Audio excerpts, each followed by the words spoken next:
Hello, everyone. Welcome. Sever, thank you for the 100 meats.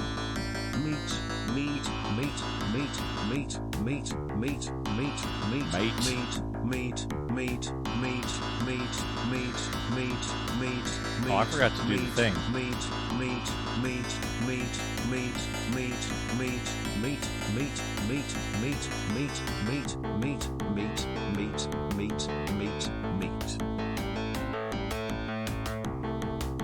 Oh man, cut of meat. Thank you, Sever. Hey, Tex.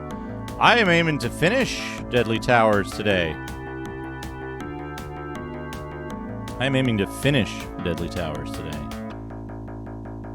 Let's get over to the NES. Here we are. Camera's okay. It's a little bright right now. But wait, it's morning. East, west. Let's adjust the camera one. No, it's fine. No. Better it's a little dark at some point than too bright ever, I say. Welcome, everyone. Dino, thank you so much for your story time. There we go. I could adjust the white balance so that I look more human, but that's not necessary.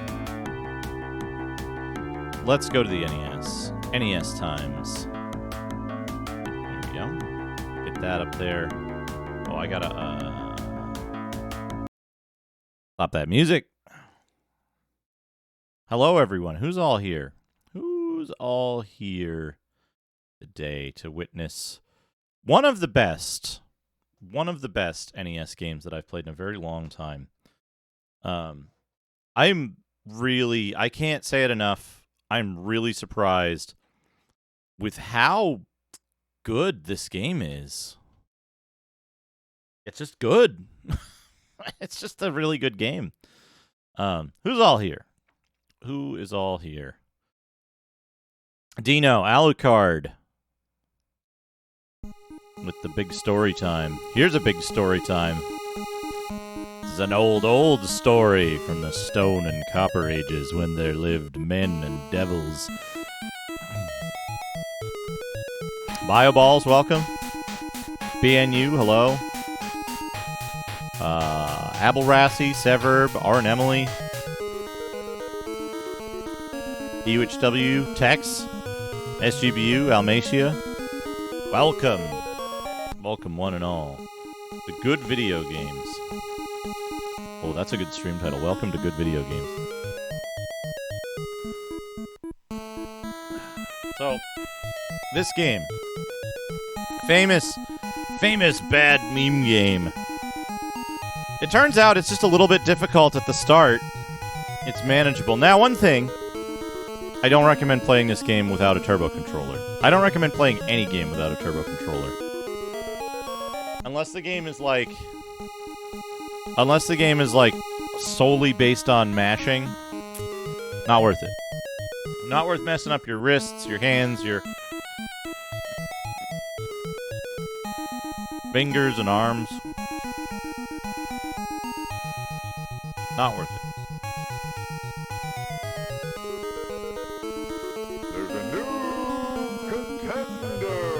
Oh, that's a good one. Carrie Fender, welcome. Jin emitted a fiery flame from her palm, lighting the dark chamber. She saw Fade, no longer covered in darkness.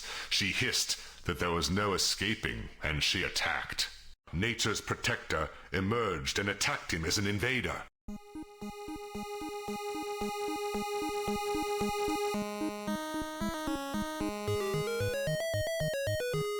I think this is the one. The one with 2 bells is the password I want. Severed, thank you for the 100 octopods. Octopus.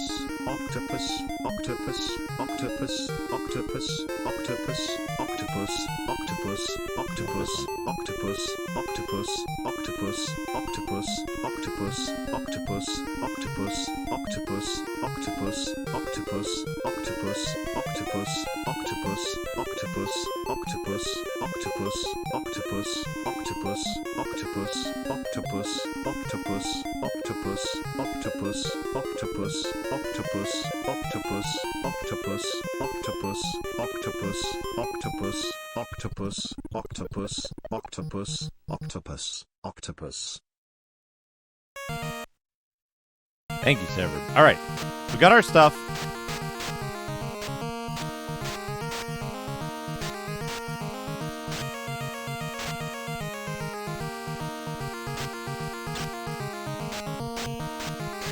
There we go.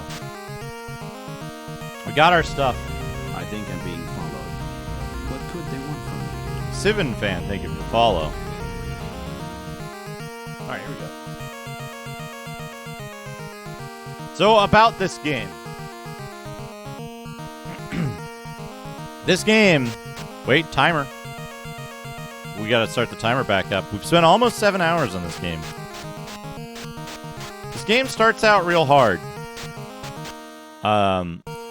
There's this outdoor area.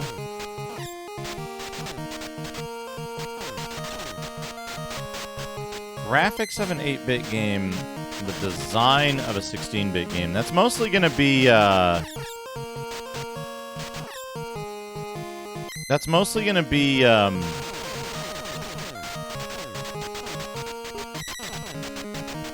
new stuff.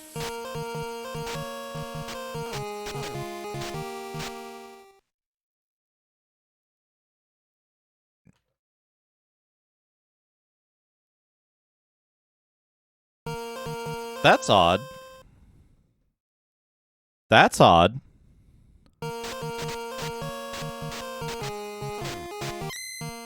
Something about my password started me with 0 letter instead of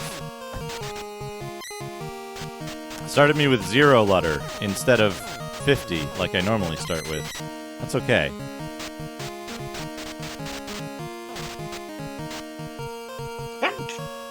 Pardon me. So this game, right? This game gets, I think, unfairly treated as like this pariah of games, right? This worst NES game, and it's been given that title multiple times by multiple meme writers. Dino, thank you for the host. And honestly, it's not just not bad. It's really good. Like, stupid meme game that's supposed to be the worst game ever is actually really good. Who would have thought, right? Akabidi, thank you for the 100 bits. This carving shows 6 acrobats and priests eating corn cobs together. The work is infused with the idea of solidarity and is done in an unoriginal style. Not an unoriginal style. The idea of priests and acrobats eating corn cobs together.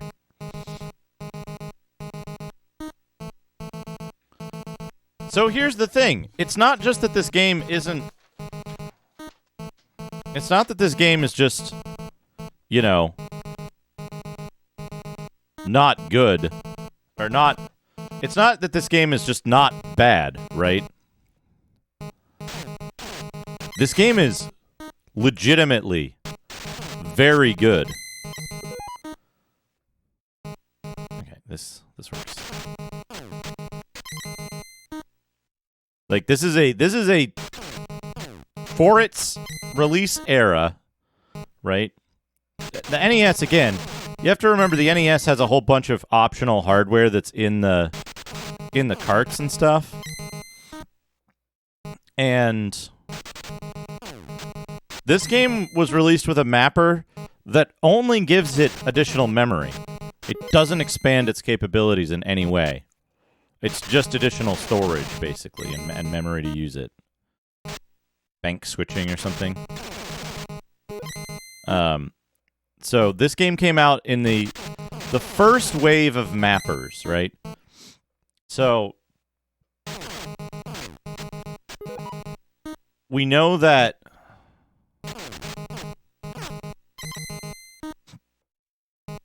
this game's competition was not the same as competition across the NES in general. Hey, Klubers, welcome.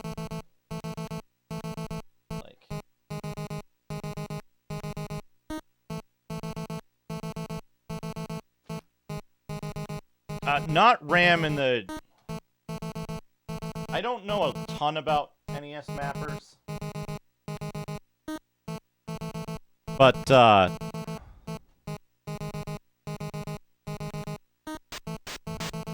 there's a reason for that, Klubers. There's a reason for the music restarting each room.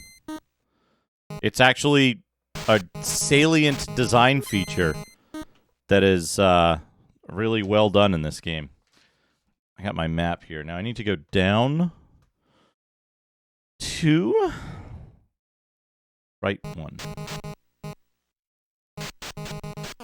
Ah, yes. Ah, yes. I see you've read all of the meme reviews and ignored everything else. Like the pages and pages of extremely well-written fantasy lore that are the backstory to the game. 70? That's expensive. Did I find a better store? Is store 3 better? Oh, fuck.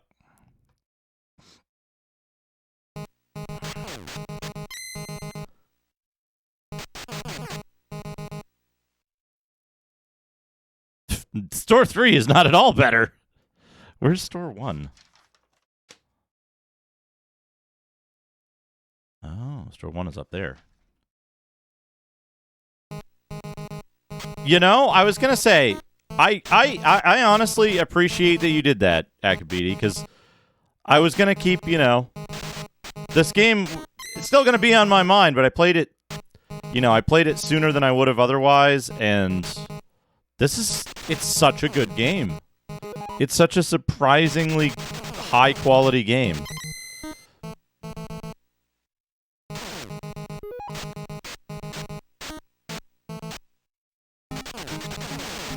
My God, that's fantastic. D, thank you for the host.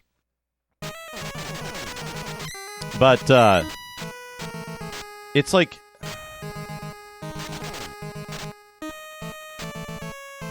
My God, that's fantastic. Akabidi, thank you for the host. Well, I'm 7 hours into the game. 50, here we go. That's a good price. 50 we can do. I'm quite a ways into the game. I've already got 2 of the bells and 2 pieces of high quality equipment. So, fuck. Okay, there we go.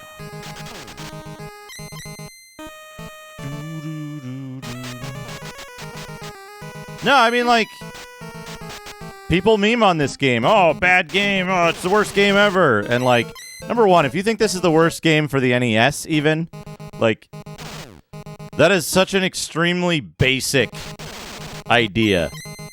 What it says is, I have almost zero knowledge of the NES library.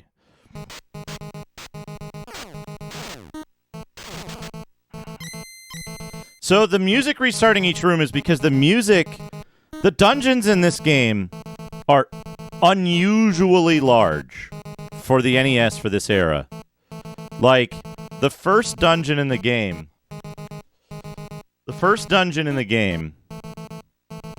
Let me see here. I have it somewhere here. Let me pull up the manual. We're going to go to the first dungeon in this excellent scan that Tobor Prime gave me. Show pages continuously. There we go. So this is the first dungeon in the game. Oh yeah, TMNT is fucking... is in a different category of worse games than this. Like, there's not even... You can't even compare the categories. Hey, Wings of Wax. We're playing Deadly Towers on the NES. Okay, so Yeah, everyone. Oh, God. Oh. Look at this dungeon. This is the tutorial dungeon.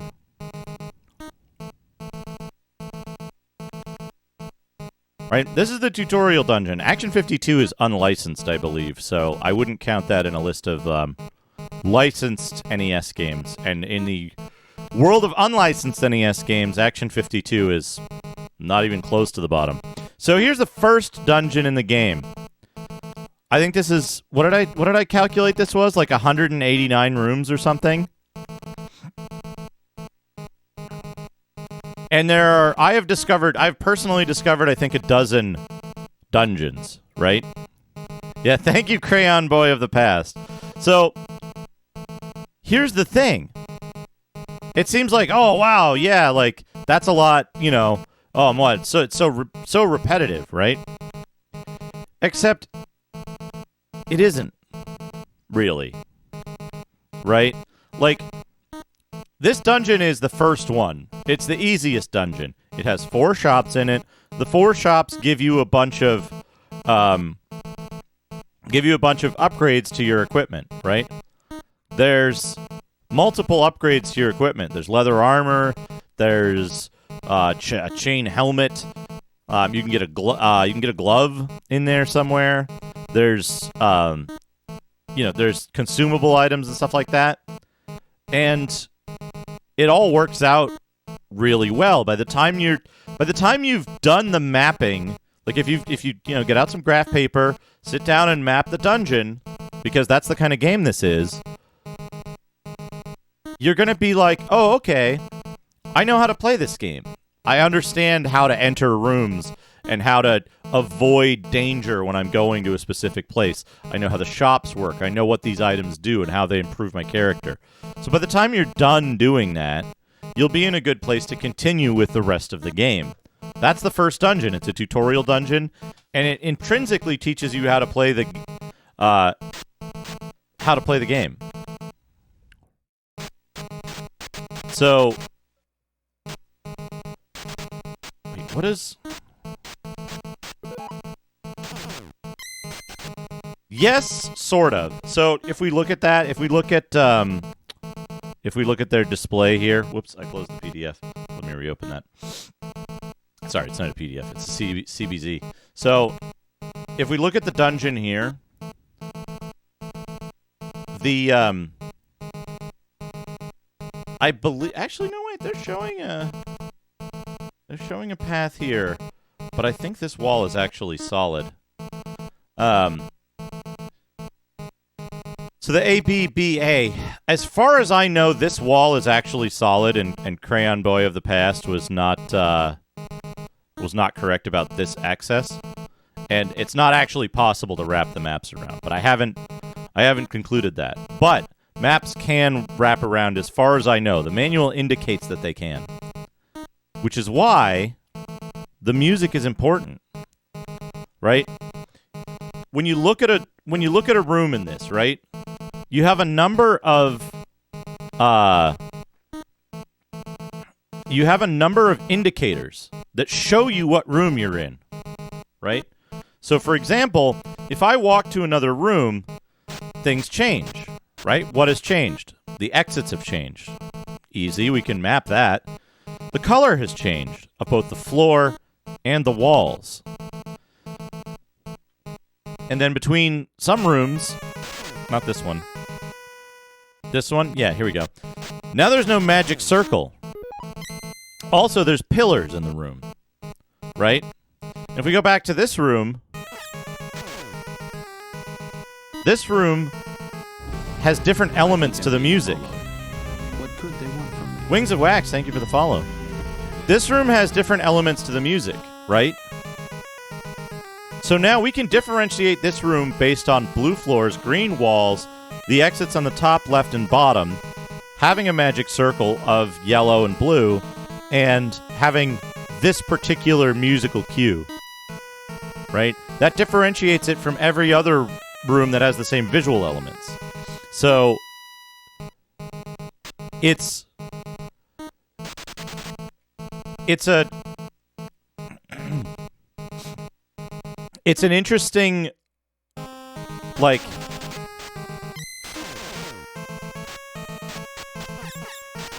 it's an interesting use of multiple elements. This room has windows, right? It's an interesting use of all of these elements to make sure that the dungeons have unique rooms that can be navigated and differentiated from each other if you need that extra information. What's cool about this game, though, is that if you're playing the game normally, it might be desirable to go into the dungeons and grind and get money and get all the upgrades. You might not feel confident with your ability to progress in the game, right? You might not feel that you're ready to go to a new area because you'll get killed too quickly. And so you go through and you map out the dungeons and you explore the game, right? Maybe you try moving on and the parts of it are too difficult. And this game supports that. It supports Shadrock. Thank you for adjusting the TTS. We got not Justin. Whoa. You're going to get Amy, because we were on Brian. Unless you specifically want Brian for some reason, then I'll just leave it.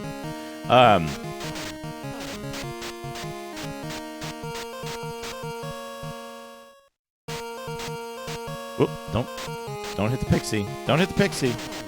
Whoop, don't kill the pixie. Continue life, continue life.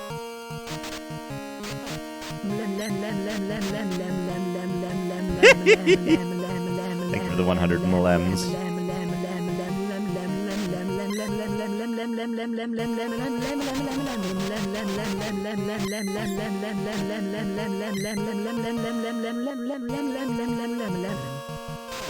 Lemon. Thank you for the 100 lemons. Shadrock.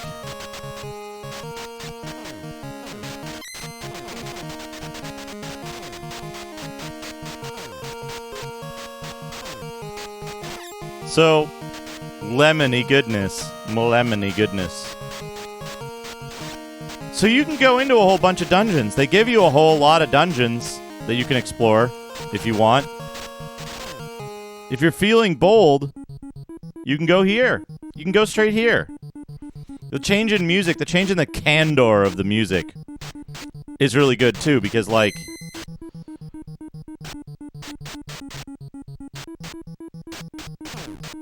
you know you're in a more dangerous spot now. Music is less, it's less upbeat here. So from this is the main hub. This part is the main hub of the game. We've left the early area. Right? Oops, I got hit. It's okay.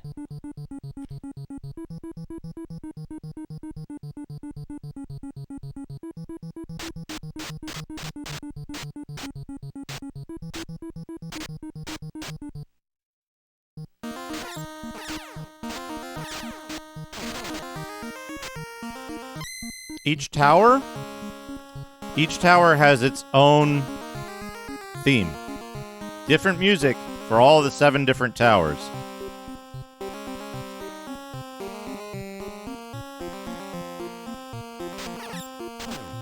That's another thing, right? Falling. People are like, oh, you could just die instantly because you fall off the level. And it's like, yeah, and the areas that you can fall are clearly signposted. It's really easy to know where you're going to be in danger. It's easy to avoid those areas.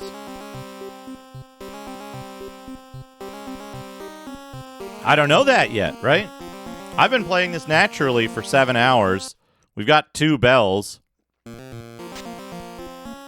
And 250 HP. We've got a gold shield, leather armor, and gold gauntlets. It's fine. Usually you don't have to do this kind of stuff, right? I'm just very thorough, right? I want to know that I've got all the shit. This is a game you play carefully, right? This game is more like Wizardry than it is like Mario Brothers. People go, oh, this game is so bad because it plays like a computer game and it has all of these, you know, it has all of these, customs, right? And, it's like,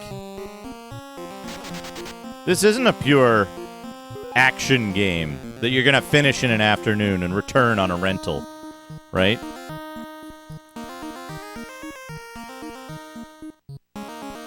Sure. But they also had lots of fun. They had lots of interesting stuff in them. Don't forget, this game came out in 1986, right? This game came out in 1986 compared to a lot of the games that people go, oh, this game is so much better. And it's like, yeah, that game was, what? Like, 5 years later.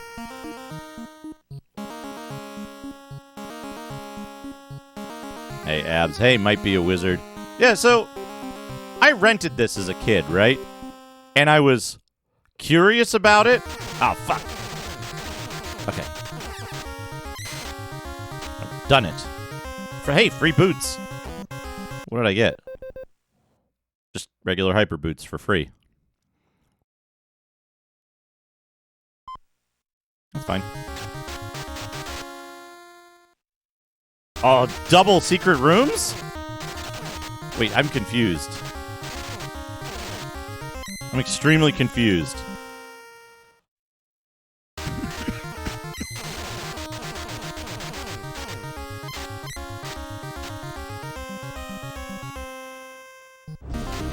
I think I'm being followed. What could they want from me?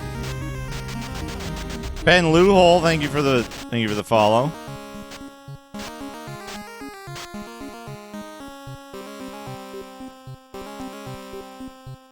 So consider Wizardry in 1982 had, on a computer, Wizardry in 1982 had 1,000 squares of map, right? 100 squares per level, 10 levels.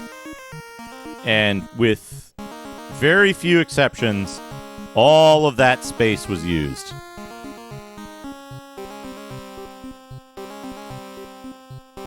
Right, and that was 4 years before this game came out. Yeah, Wizardry. Notably bad game for having obtuse mechanics, secrets, needing the manual to play. Yes. A great deal. Was the Super Nintendo Wizardry trilogy released in the US? I know it's in English, but I don't recall if it was released in the US. Heroes of the Lance. Yeah, so Heroes of the Lance is not good. Were they accurate? I believe they changed a bunch of stuff with regard to how graphics worked.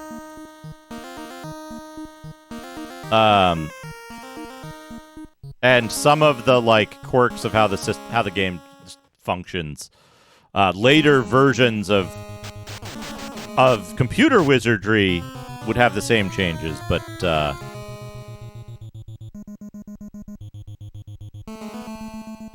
there was nothing different about the SNES versions in that regard. Different from the Apple II version, though. So the thing is that once you burn a tower, or once you leave a tower with its bell, you can't return, which is on purpose, and I think that's a good choice by the devs, right? I'm a completionist, so I'm going to try to find all the stuff in the...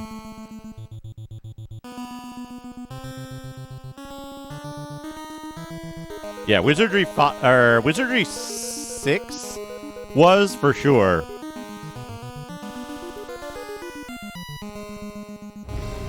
I think I'm being followed. What could they want from me? Let in. You would follow. So, yeah. So I don't know. The big thing to me is that Wiz 6 Super Famicom was not released in the US. Interesting. I thought that was the one that was. I'm not that familiar with the console wizardries. Abs is probably the arbiter of that stuff.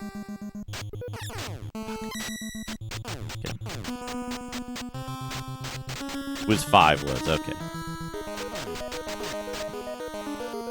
I educate myself as much during these streams as I can provide information on the topics that I do know about. Okay. I thought... For some reason, I thought all the wizardries on the Super Nintendo were in English naturally, but I guess 6 makes sense that it wasn't.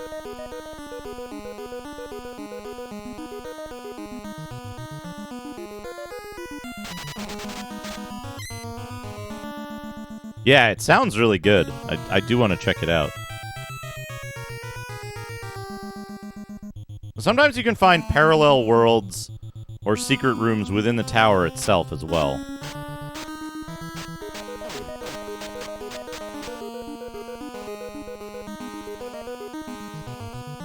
Oh, I'm almost fucking dead. I didn't realize how close to death I was.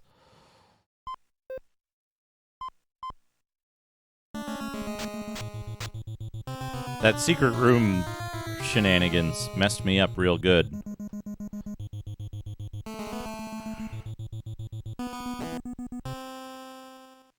Parallel zone. Okay, so the parallel zone... Oh! I got a cup! What does the cup do? Shit. I forget what the cup does. We gotta look. We gotta look. What does the cup do? What does it say about the cup? Chalice. If you want to get certain items, but you don't have the money, you can use this cup to make you rich.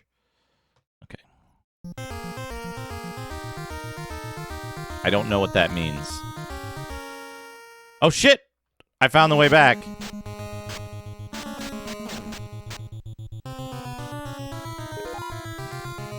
I want to go to the parallel zone.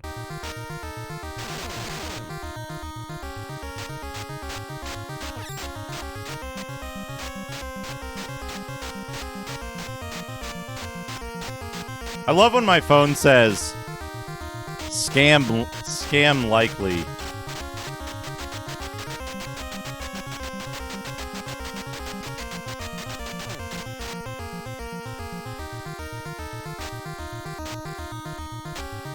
Okay, so we're gonna go.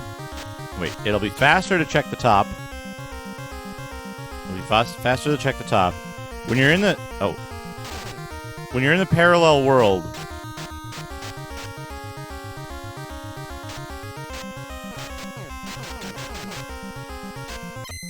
There can be items just lying around.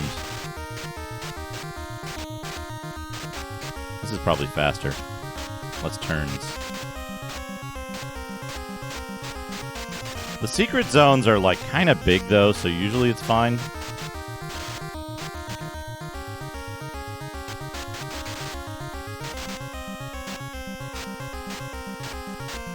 Freightliner Cascadia.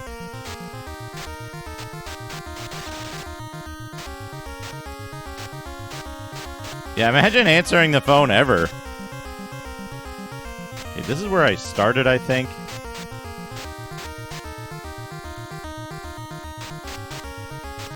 Yeah.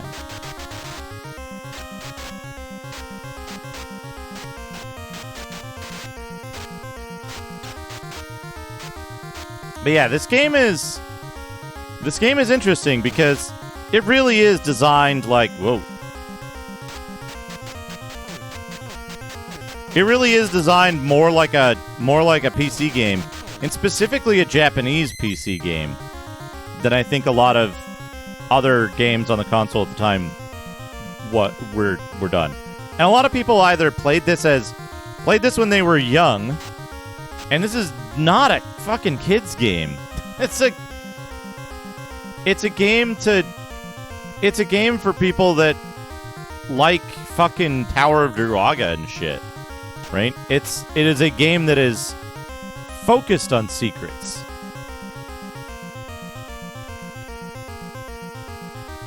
Yeah, like Xanadu, right? Yeah, Druaga-like. It's not a game that's meant to be, you know, beaten in a couple of days and then returned to the rental place, right? It's a game that you know, you play over months as you explore and you find new stuff and you map it out and you expand your knowledge of the game. Yeah, you live with it, right? You expand your knowledge of the game to make the game more complete, to make your experience of the game more complete, right? So, like, I don't know. It's interesting to me that it's like,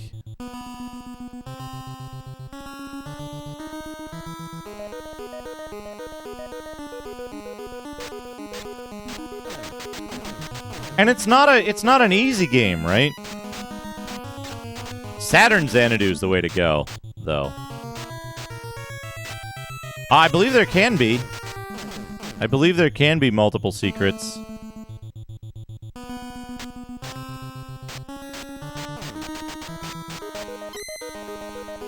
Oh man, Xanac. Xanac is a game I discounted early on. Okay. Doesn't it? I thought original mode just changes the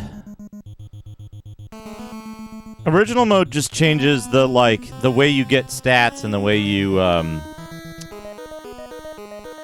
buy items and stuff. The balance.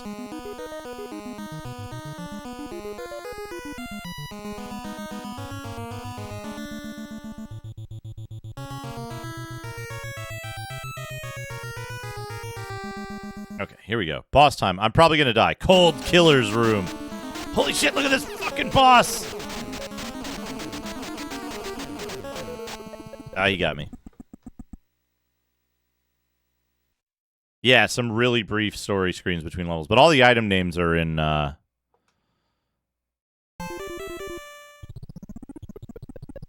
Hells bells, that guy is hard.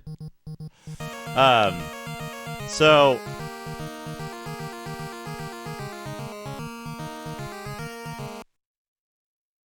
something real quick I want to point out.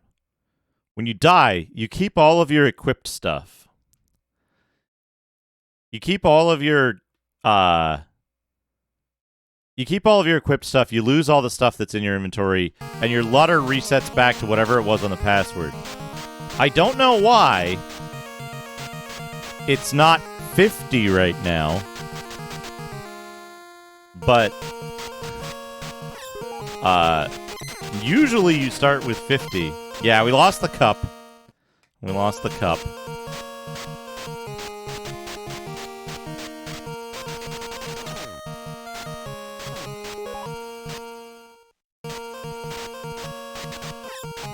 Oops. Now we could just go straight back there and search for more secret stuff right away. But we can also go in this dungeon. You know, it's not that harsh a penalty for dying.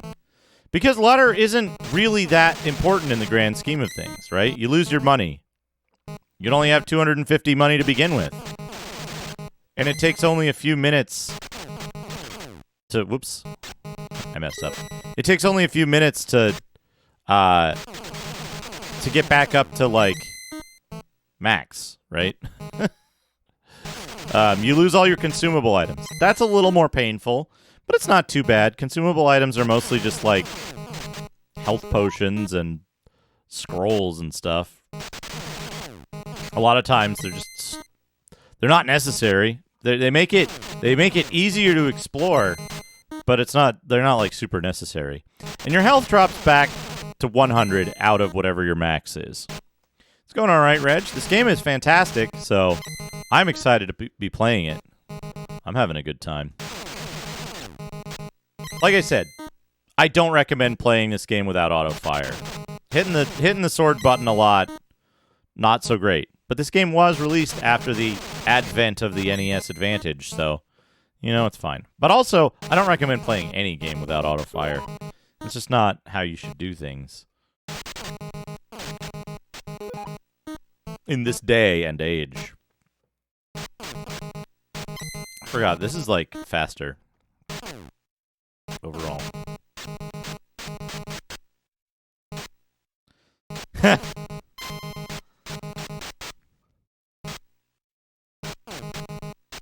Yeah, like you don't break your hand just for what? Some fucking like gamer cred. Imagine Imagine gamer cred. Imagine gamer cred. Unless, like, if you're competing in something and the competition says you can't use auto fire, consider not competing because that's a stupid competition, but, like, or if that's really the way you enjoy playing games, then sure, fine. But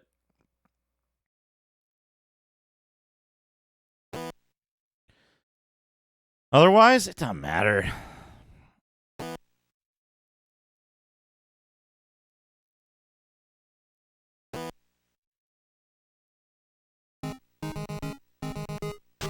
Okay, there we go.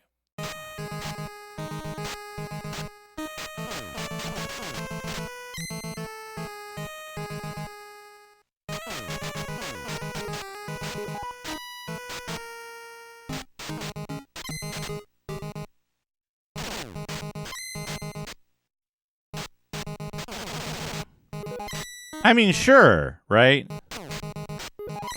By completely breaks, do you mean like the game ceases to function? Or do you mean that it becomes significantly easier? Because those are two different states. To me.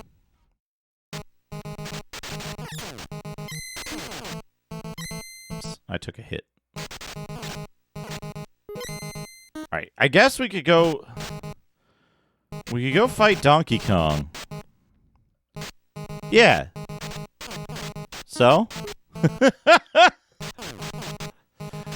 Right? So what? If the difficulty only exists in mashing, then the game is a mashing game. Right?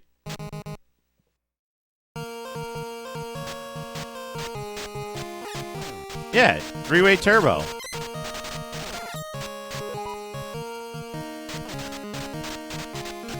So, like, TurboGrafx had the right idea. Put 3 standard turbos on the controller, and, like,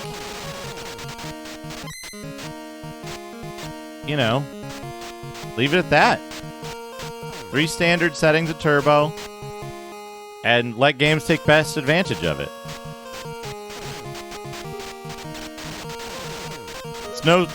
It's no accident. It was no accident.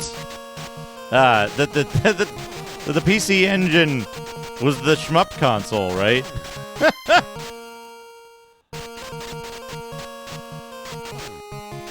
Yeah, but you know, with Bonk, it's easy to switch. Those controllers make it easy to switch, right?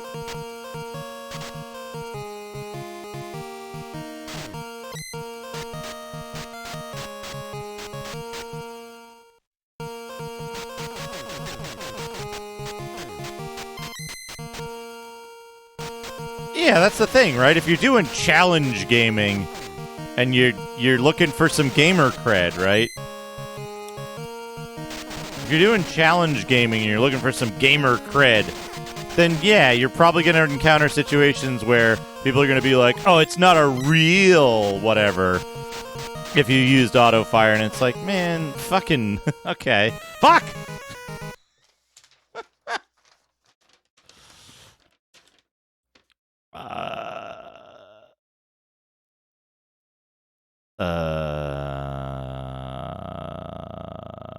Down left. Down, down, down.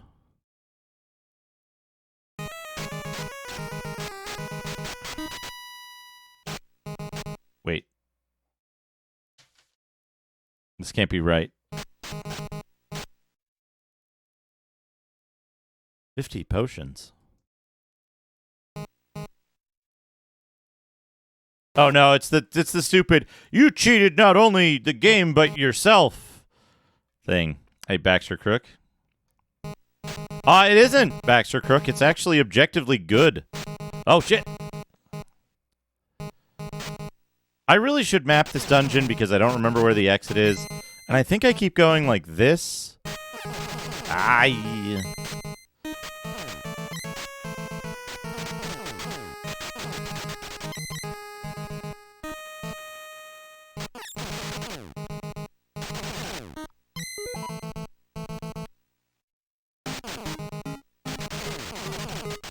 Yeah, exactly. Whatever allows you to have the most fun.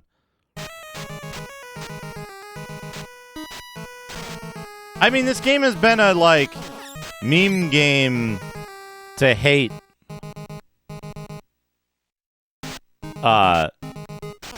For decades, right? You can age yourself. You can betray your age by saying which meme review shitting on Deadly Towers is the one that you know, right?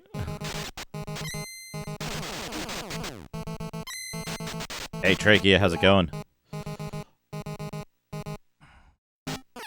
I made the wrong choice going into that room.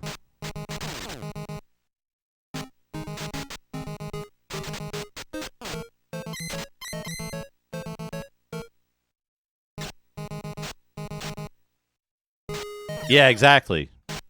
Is it Sean Baby? Is it AVGN? Yeah.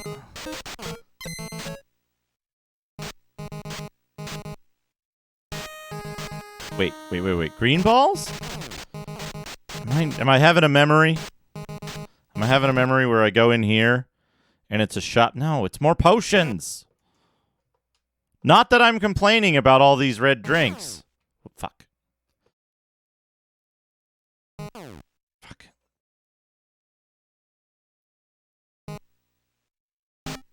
Castlevania 2 is another game that suffers from people that suffers from people with extremely basic tastes in video games. I don't remember how to get out of this dungeon. This is the, like, trap dungeon that always gets me because I want to walk up that one wall. That's a dead end. I didn't like Castlevania 2 when I very first time that I played it. But then... Fuck. Okay. Up. Okay. But then I, like... gave it another shot. And then I read the lore about it. Castlevania 2 having a bad translation is another just objectively false objectively false, like, gamer meme thing. People are like, oh, it has a horrible translation. This one guy says laurel's in your soup, and it's like, read the fucking manual, dude. It says that the townspeople misdirect you and tell you to go the wrong places. Read the translation comparison. There's, like, 2 minor hints that aren't included in the US version. Literally everything else is preserved. Oh, Graveyard Duck, the translation is so bad. And it's like, fuck off. Like, it's accurate to the Japanese game. Like, because the land is cursed. Because Dracula's death has been sapping the life and good out of the land. And it's made the townspeople up, like, evil, basically, right? It's evil seeping into the land and making people uncooperative, right? Thank you, Might Be a Wizard. And that's one of the reasons why, like, you know, like, Macaw played Castlevania 2, right? And he's complaining, like, Trachea. Actually, do that, because I think what I might do is I might be like, all right, Here's what you're playing, and then the last day of the director's chair is Blues Brothers 2000.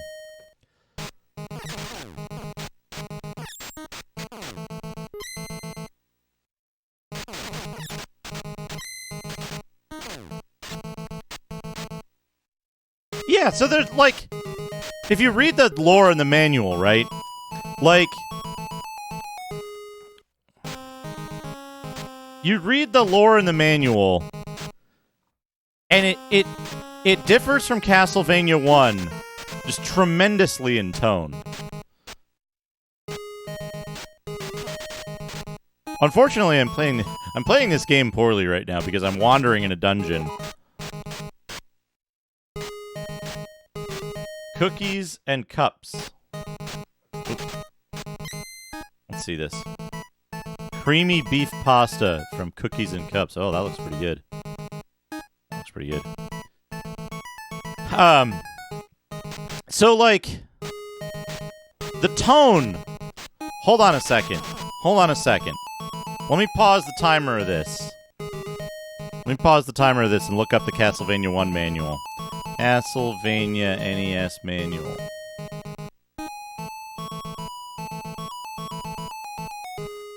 Not that one. This one?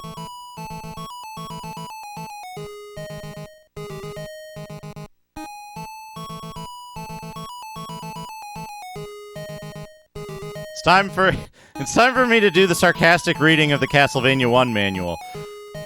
Good evening! Step into the shadows of the deadliest dwelling on Earth. You've arrived at Castlevania, and you're here on business to destroy forever the curse of the evil Count. Unfortunately, everybody's home this evening. Bats, ghosts, every kind of creature you can imagine. You'll find them all over the place if they don't find you first. Because you've got to get through 6 monstrous floors before you even meet up with the master of the house. Your magic whip will help, and you'll probably find a weapon or two along the way. But once you make it to the tower, you can count on a duel to the death. The Count has waited 100 years for a rematch. He's ready. Are you? How to play Castlevania can be played blah blah blah, whatever. Anyway, that's the Castlevania 1 manual, right? That's the mood of Castlevania 1, right? And it's like, it's a fucking, it's a joke, right? That's the US presentation for Castlevania 1.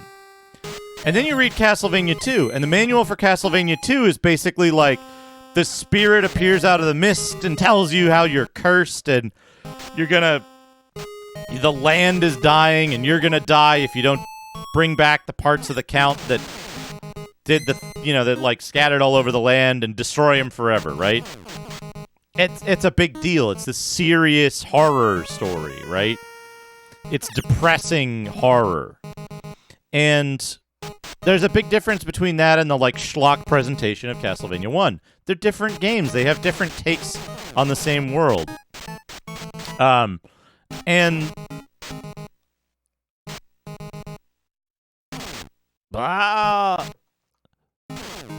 the problem is that like people look at Castlevania 2 and they're like, "Oh, where are all the bosses? How come it doesn't have huge bosses? Castlevania 1 had all these bosses." And it's like, yeah, the whole fucking point is that the only bosses you fight in Castlevania 2 are Camilla, who is a brand new boss, Death, who, did you really expect that you could kill Death permanently? And Dracula, who you resurrect, right?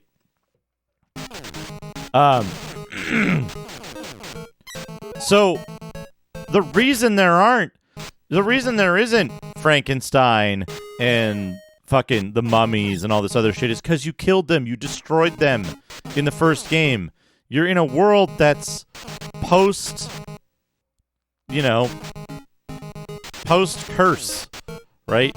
Dracula's dead. All of the monsters in his castle are dead, right? They were killed in the first game, and that's the continuity of the second game, right?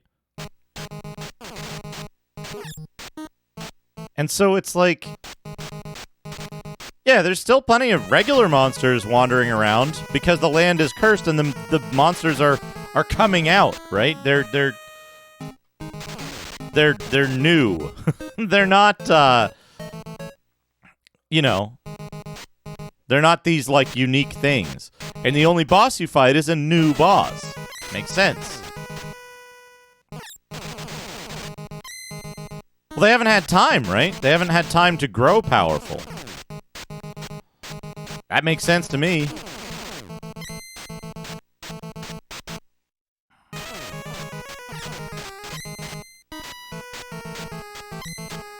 And, like, the game just has a different... It has a different mood. It's a different type of game. It's not a game where you're not doing Monster of the Week schlock movie fights, right? You're... it's more about exploration. It's about setting a mood for a game that takes place in a land that's cursed. And I think they did a fantastic job of that, right? Like, is this the exit? Oh, it's a fake exit. Ah, that's a bad room.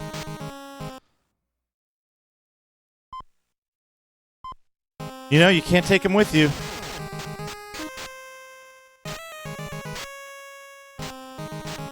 Right.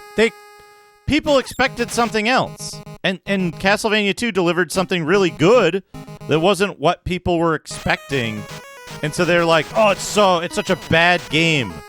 It's objectively bad because it didn't meet my expectations. It's objectively bad because it's not the same thing as the first game."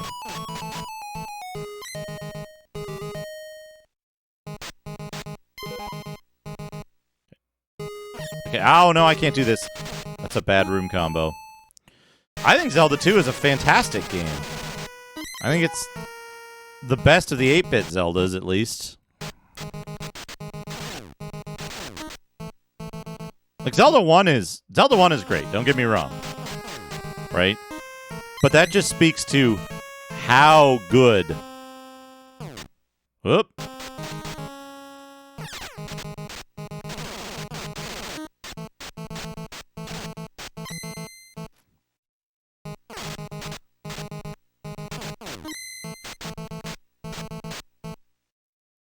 But that speaks to how good Zelda 2 is, that, like, I think it's better than Zelda 1. I think Zelda 1 is a great game.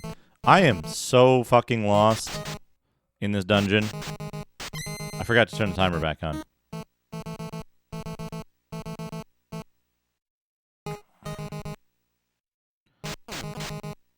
Yeah, Pac-Man 2 is a great example of, like, the fuck is this? But Pac-Man 2 is a really good, Pac-Man 2 seems to be a really good game.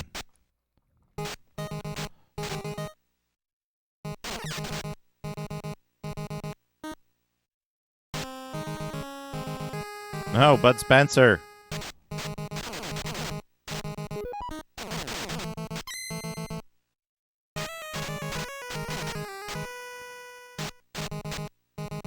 I had trouble with Zelda 2 when I was a kid. Whoa. I had a lot of trouble with that game.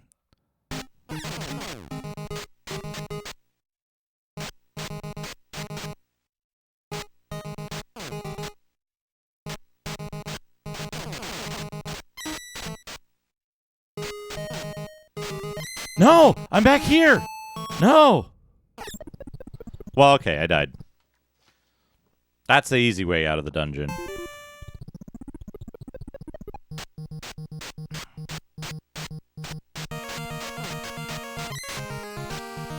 There's a, isn't there a, Alright, if I accidentally go in that dungeon again next time, we're gonna map it so that we can, whoop.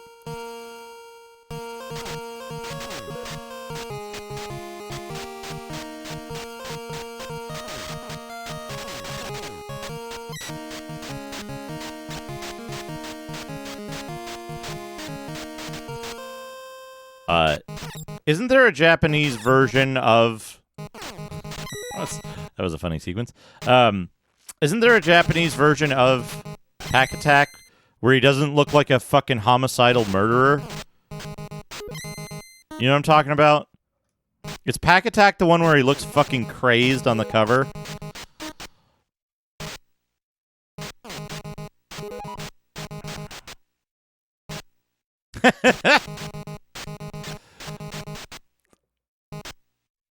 Oh, another reason I was going to mention, another reason why the music in this game is kind of simple. In addition to them doing, like, this multiple, yeah, US box art Kirby, exactly. But he's even fucking worse. He's got this, like, I can't even do it. My face doesn't contort that way. He's got the, like, evil eyebrows and a big grin. He's not just hardcore. He's like... he's fucking... scary. But then they just adjusted his eyebrows on the Japanese one, and he looks a lot more friendly.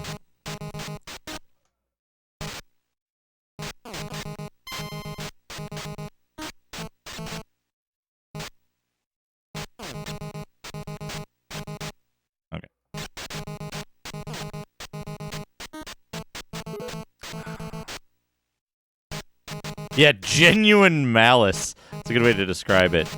You know what? I'm gonna...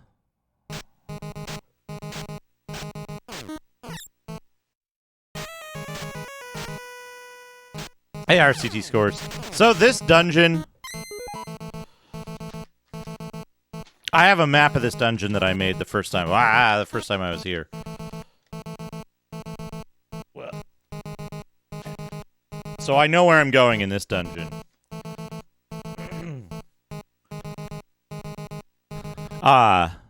In other dungeons, I have a general idea of how I've moved in what directions. Shadrock, thank you for the 100 bits. Hydrogen peroxide. Of course. Deadly towers, more like deadly turtles, more like turdly towers, more like deadly farters, more like deadly towers in my pants. Oh ho ho ho ho, thanks for watching my review. See you next vid. Don't forget to elbow drop the like button and give that subscribe button a famouser. I like that. Oh ho ho ho ho. That was good.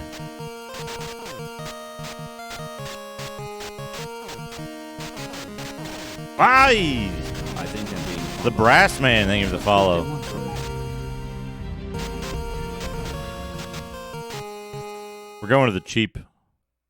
We're going to the cheap shop this time. Ayara and Fade sparred to see how their skills compared after so many years. Deadly Towers. Yeah, here we go. Like, this game is not without problems, right? Sometimes you get stuck on things. Sometimes you, like, get pushed around weirdly, and it's a little bit, it's a little bit frustrating. Sometimes, you know, you die, and it sucks. It's a difficult game. But, like, so far in this game, I haven't encountered a single instance where, like,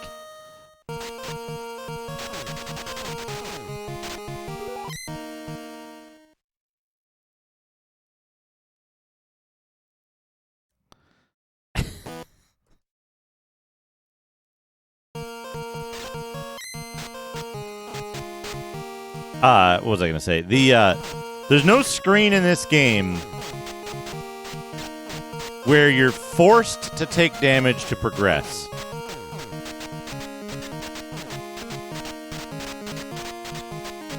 Right?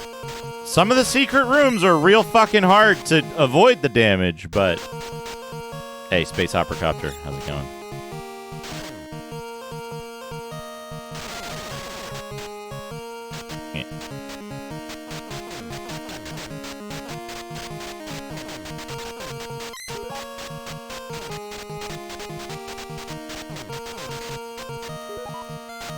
And like the bounders, you don't have to fight the bounders.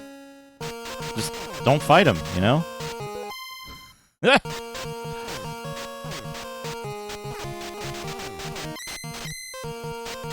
Oh. It's clear. And the manual tells you exactly about this, right? It's clear where the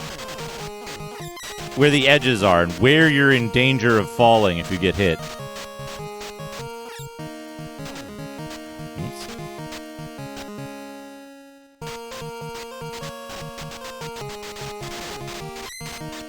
I think I just remembered what the statue does. I think the statue freezes the guards so you can take a shortcut here. Is that right?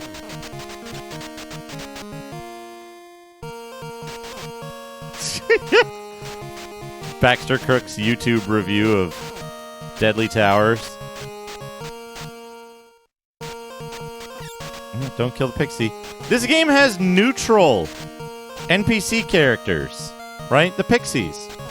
You're penalized if you kill them, but the manual tells you that they're not evil and they're imprisoned. So you're punished for doing things that are, like, morally, you know, not great.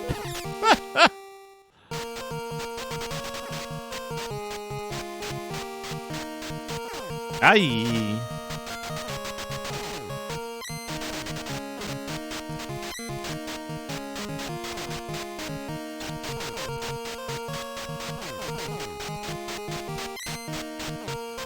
But yeah, neutral NPCs, which is, you know, like, sure, Zelda had it a year before this, but, like, wait, Zelda was a year before this, right? This wasn't a pre-Zelda game. Because if this was a pre-Zelda game, I'm going to change everything around. No, Zelda was before this. Do we want to go fight the blue monkey? Blue monkey.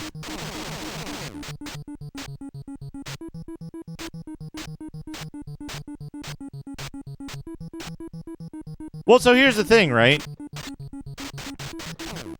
Everybody was already used to shitting on this game because of Sean Baby's bullshit meme review in what, like 2000 or something? Like the Old Man Murray era of meme writing about video games?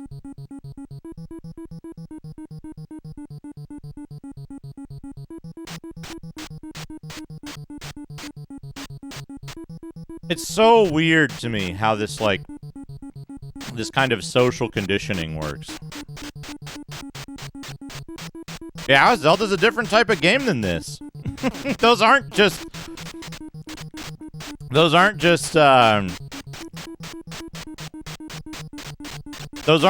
quality of life features. Those are decisions.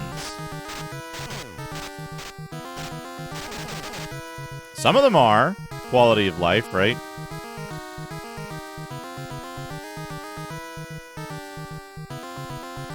Yeah, everyone knows exactly one thing about Gabriel Knight 3.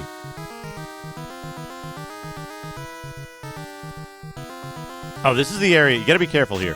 It is possible to get slightly stuck over there.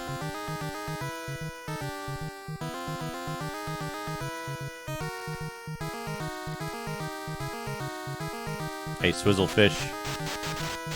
I've yet to see how deadly this particular tower is.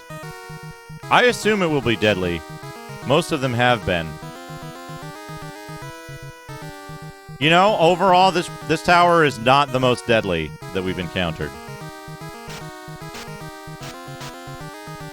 But right now, we're just looking for, secrets.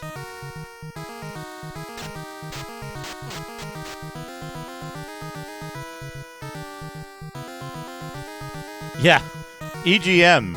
The most reliable source of video game news and opinions.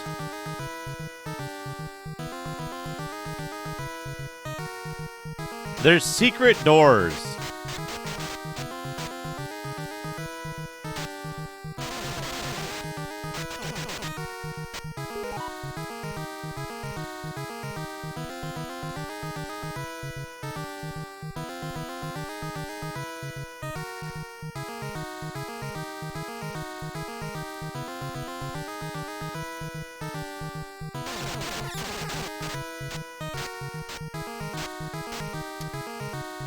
Yeah, I don't know. It's a good question. Secret room. Secret room with nothing in it. Did I already get the secret from here?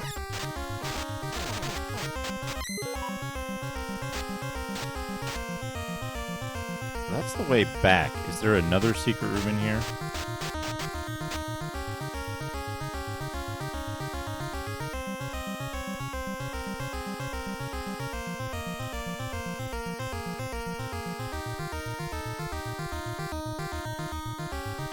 Yeah, but the secret rooms are part of the tower, aren't they?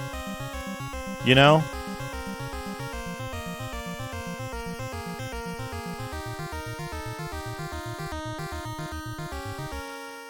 There's a fire demon down there that I'm a little bit worried about.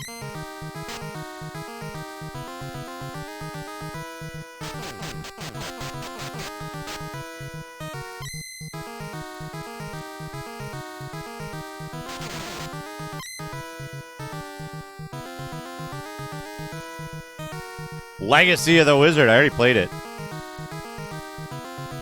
I already played Legacy of the Wizard. I played the MSX version of it, which is not as good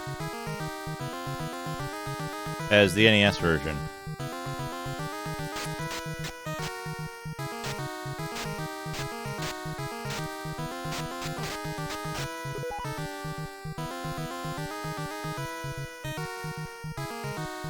The music is better, but the gameplay is worse, unfortunately.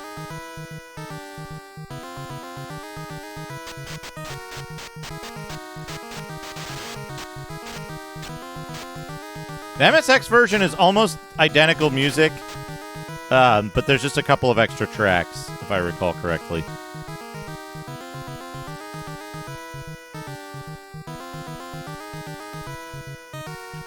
I don't think I do.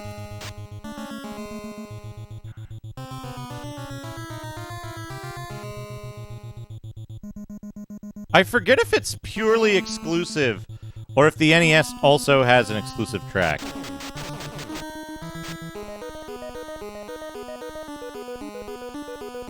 The other thing is the MSX version doesn't have scrolling in some areas, so it's easier to map. But what kills it is that it has what? What am I trying to say?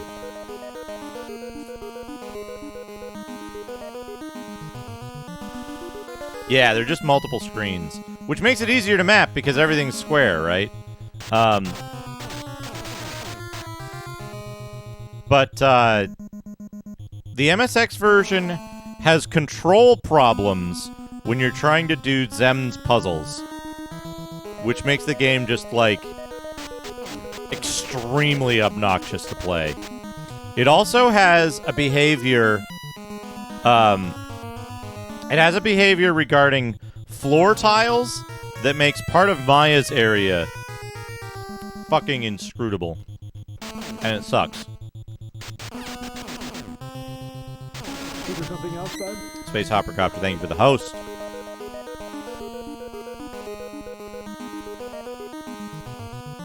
I don't want to miss anything in these towers. All the best equipment is in here.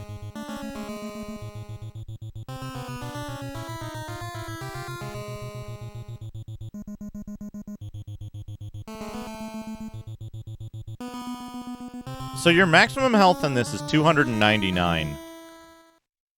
Parallel zone. Many ghosts! The zone of many ghosts! Okay, I'm not dead.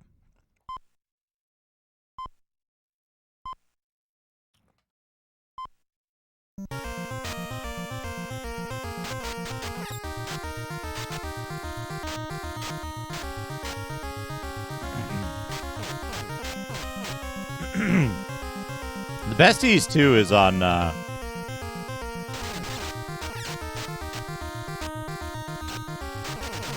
okay.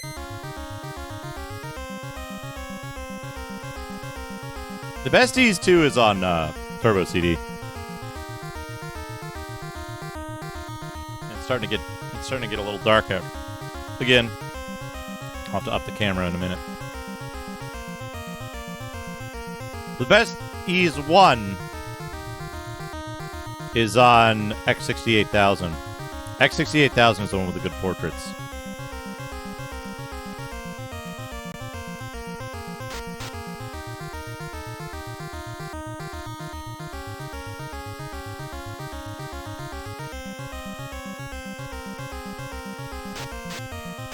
Shit, I should be looking... Okay.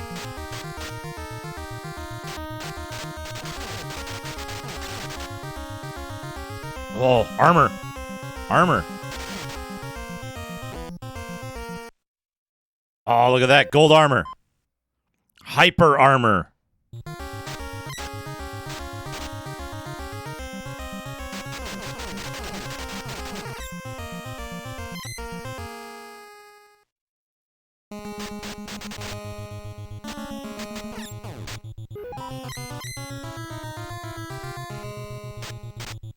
Hype armor, yeah.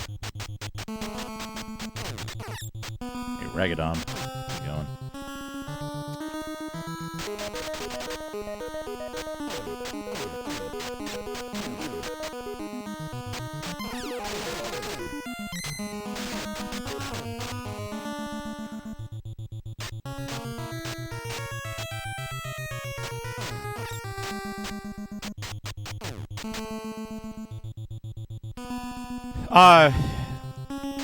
Hey, Chillax, thanks for the good luck. Oh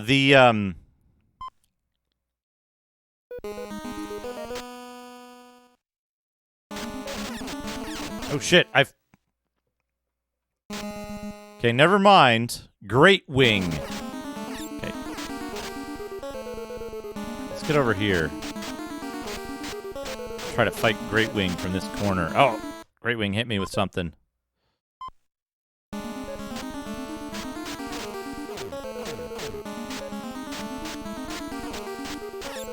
Got him. Yeah, eat shit, Great Wing. Bell. Boing.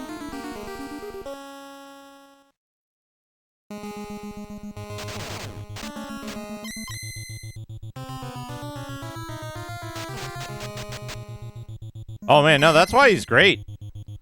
All the bosses in this are smart. They're like, I can just fucking push you out of the room. And there ain't shit you can do about it if you're dumb enough to hang out by the ladder.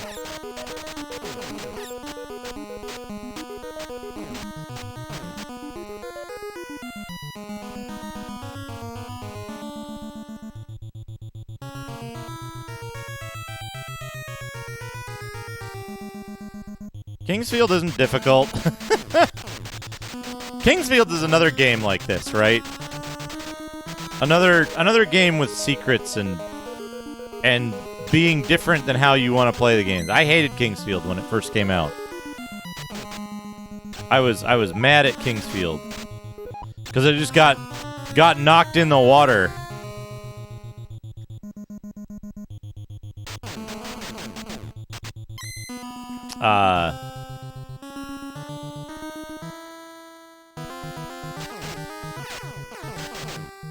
I think I need to die here. You know, I didn't find God Hand that hard. Once I got the hang of ducking, I didn't find it that hard. It took a while to finish, but I don't know. I'll play it again one day. It wasn't really enjoyable past the first half of the game or so, though.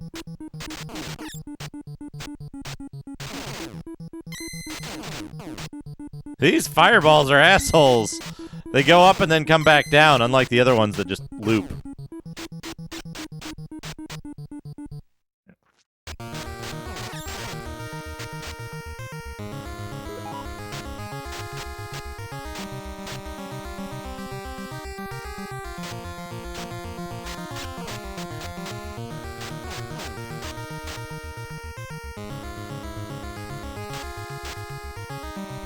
Boneless rising sand.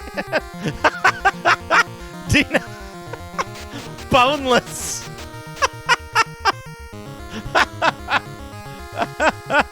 Yeah, God of War is just a Rygar clone. It's true.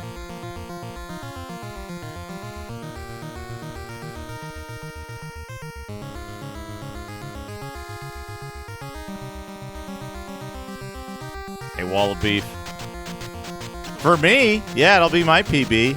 I've never completed this game before. Well, that's not true. I once put in the password that gives you all the stuff and then went and beat the boss.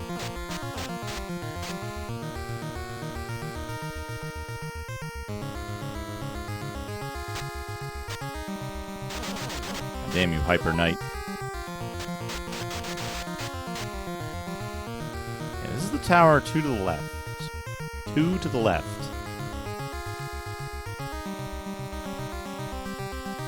Oh, man.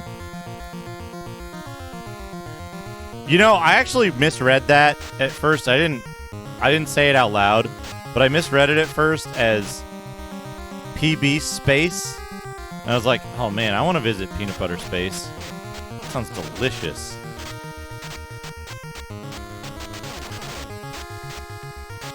Yeah.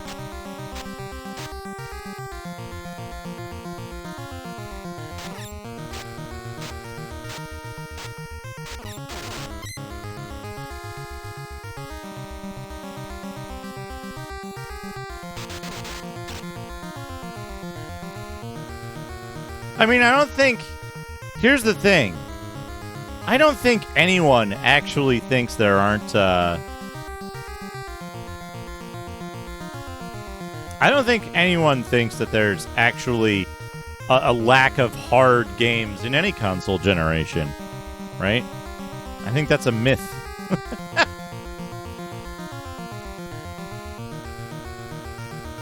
Is this the tower where you... No. Okay.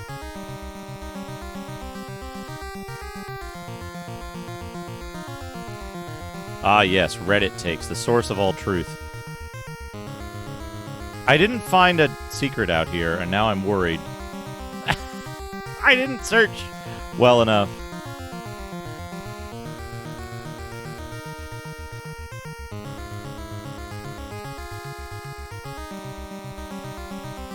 I'm looking for secret areas because the secret areas have the best goodies in them.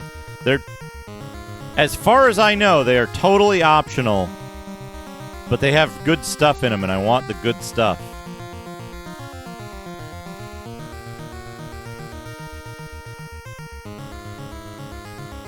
Oh, I was going to mention, one of the reasons why... So the way you win this game is... There are 7 towers.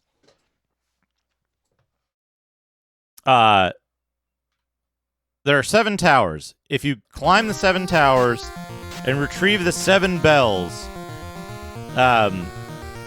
you'll open the way to the Demon King Rubus, and when you go to then you go fight the Demon King and prevent his invasion of the Kingdom of Wilner. Next time I die, which should be soon because I need the password. Next time I die, we can...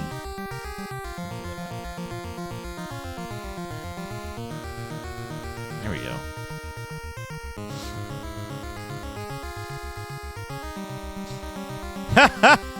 Hey, you know, it's a shame, too, because, like, I played this game without the manual as a kid. I rented it a couple of times. And, yeah,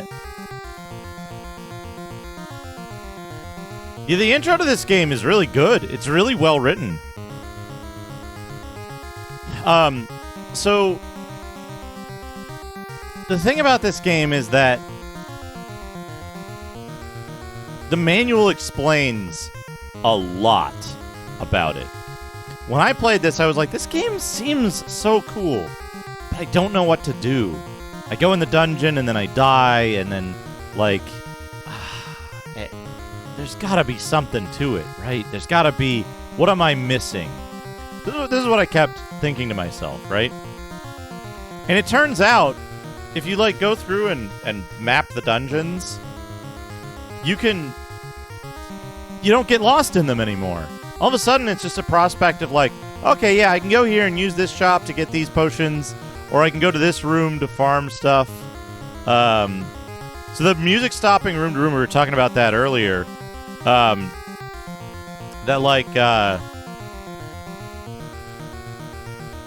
like,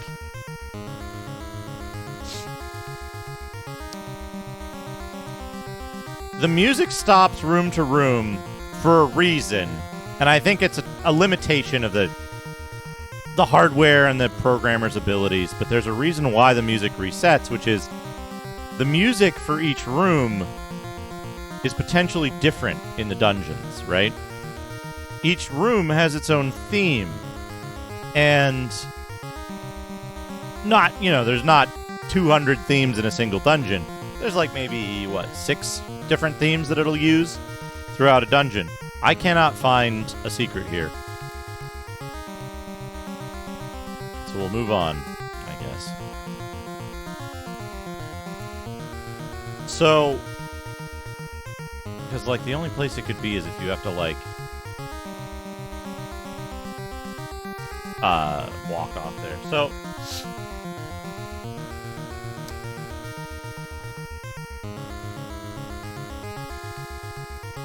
right, but you didn't write the code in 6502 assembly in 1986, right?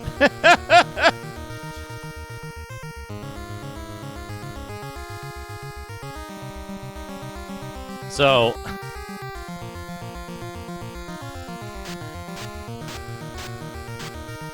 yeah, and then, like, did I check over here? Yeah, without a mapper chip.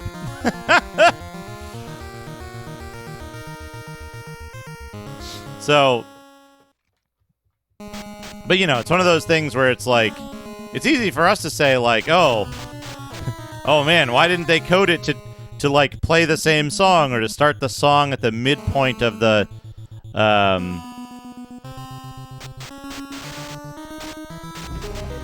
think I'm being followed. Smart Patrol, thank you for the follow.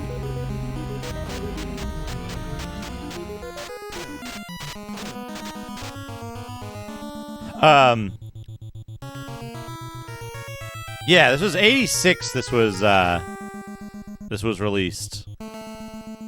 So, for some comparison, this was released, I think, the same month as Athena. Everybody knows Athena, right? Famously not the worst game on the NES, Athena.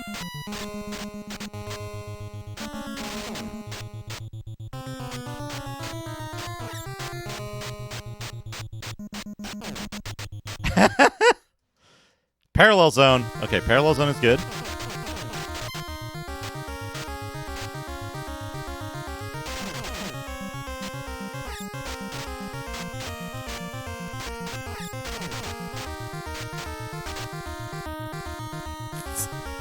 So,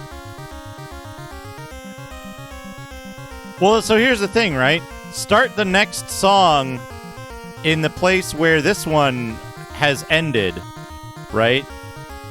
Except there's a problem with that, which is that if you enter a room, you don't want to have to wait for the music to cycle. Oh, I'm dead. Okay. This is what I wanted, actually. My password. Crop. Save as 3 bells. Oh, right, the lore. I love the start of this lore.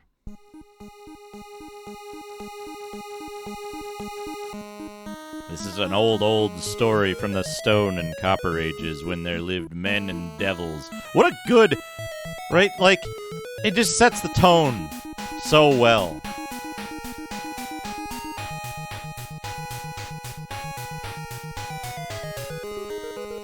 Suddenly reflecting the moonlight, a shadow arose from the lake. As the prince stared at it, it gradually changed into a man. Like, it's so good. The quality of the quality of the writing here. And this was written by the Japanese team. This is in the Japanese version of the game.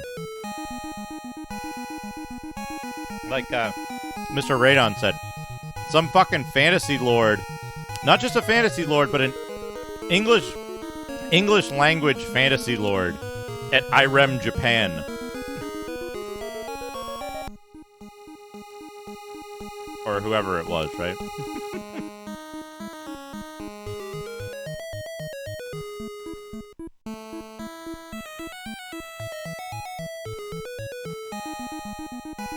And like, we're in what, 86?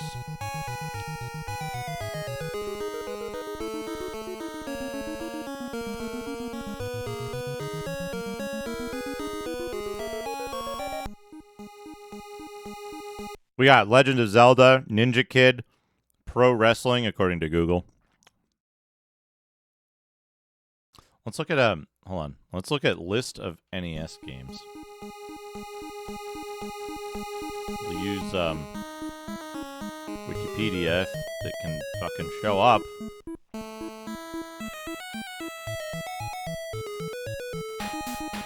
Hello. Yeah, list of NES games. So let's sort this by North American release date. Search for Deadly Towers. Alright. September 87. 3D World Runner. Deadly Towers. Double Dribble. Lode Runner. Raid on Bungeling Bay. Ring King. Sky Kid. Spelunker. Spy Hunter. Scoon. Stadium Events. Star Voyager. Stinger. Tiger Heli. And Winter Games. Those are the games released the same month as this. Like, the only game that even comes close to this in, like, complexity is Star Voyager. Right? This was released in North America in September 87. It was originally released in 86 in Japan. But so, The Legend of Zelda in North America was released a month earlier. Right?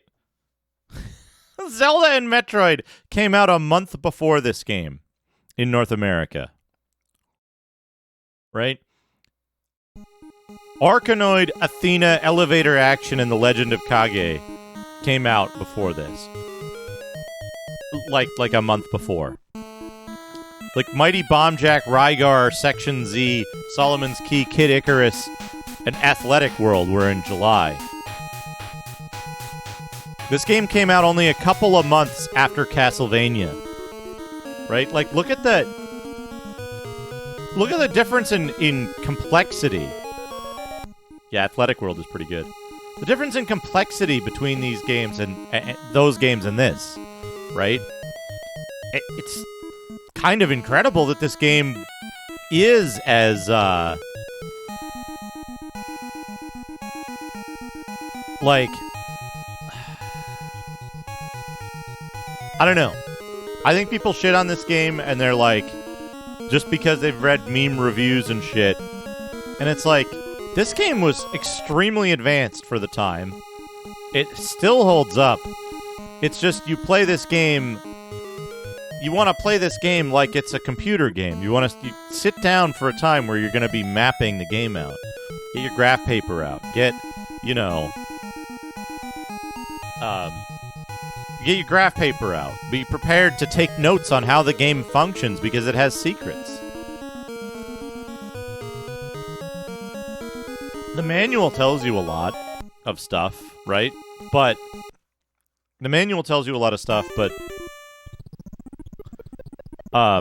you need to have that manual.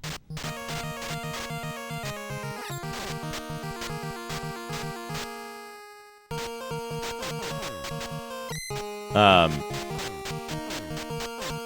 forgot something about this game.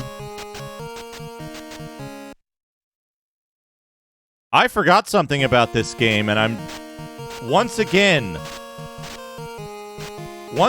I'm extremely impressed.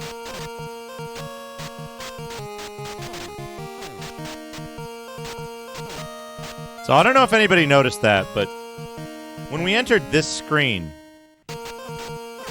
a moment ago, notice how there's new enemies? Notice how the overworld has changed as a result of our actions in the game? The overworld and the entrances to the towers aren't static.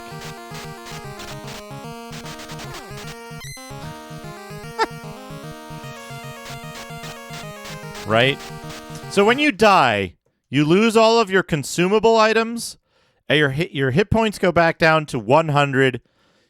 I used to lose all of my Lutter up to 50. Now I lose all of my Lutter. The penalty for death gets more aggressive as we continue to claim bells.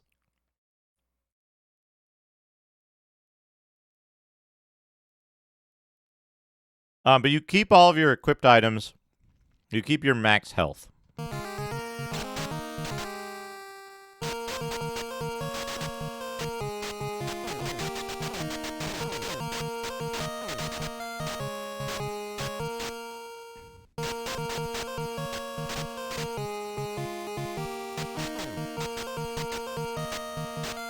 Oh, what a funny story, Reg.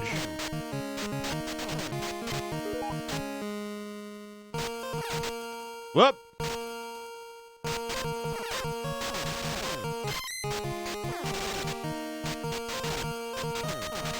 It could be the password system, or it could just be based on number of bells when you enter an area. I've been killed.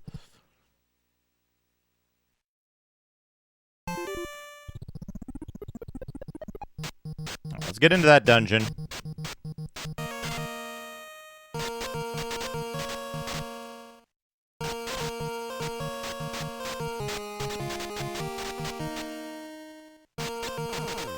Hey, Trell, welcome. Like these balls, there were balls there, they're not there anymore. These bats are here now. The little puddles have grown into full-size Pac-Man ghosts.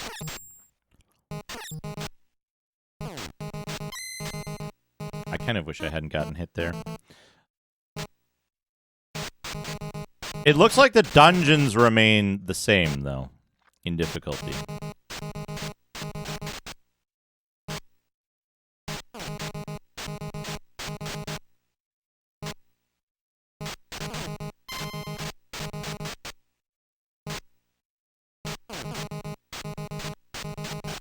So we're just gonna go in here, because these things are the fastest way to, like, get some money and health.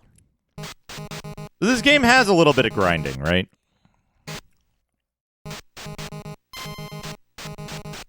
Hey, Gamma Chris, I'm doing great. I'm playing this fantastic game. We're 3 bells deep now. And we got another bell we can get, I think, immediately, because we got all the stuff out of the tower for it.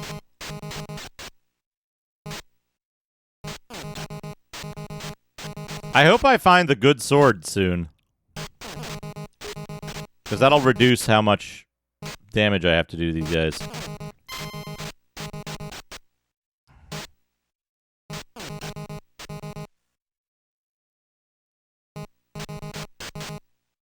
$121 Lutter is 6 potions from the easy store. I think that'll be good enough.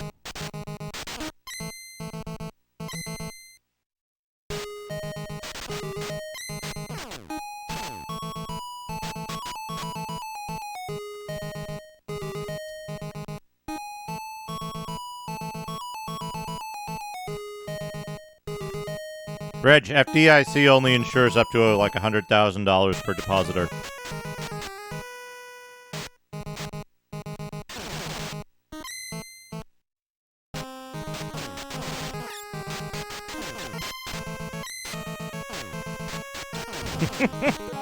Hey, Custard.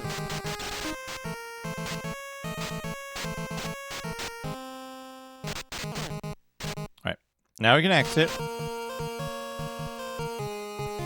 Is it $250,000 now? Thank you. Thank you, Chris. My outdated information.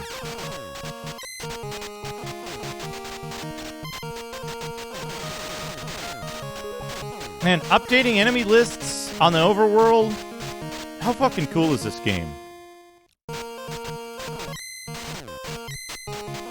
Changing its mechanics as you progress.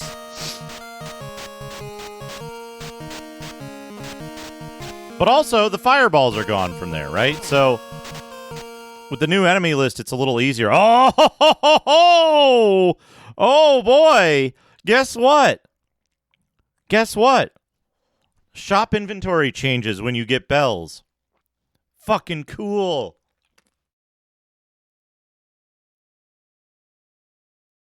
All right, well, want that hat. No! Give me that hat. Iron helmet.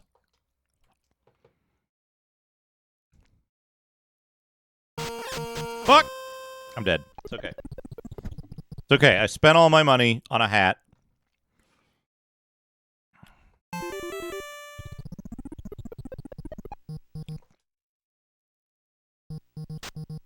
I didn't say what order the ages go. Perhaps the Iron Age was before the Age of Stone and Copper. Perhaps it is a lost technique.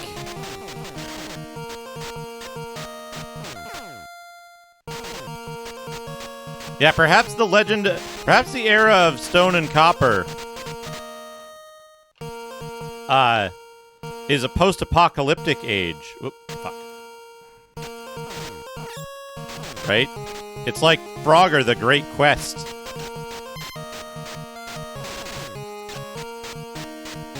Blood Arse technique! Alright. In we go. Okay, here.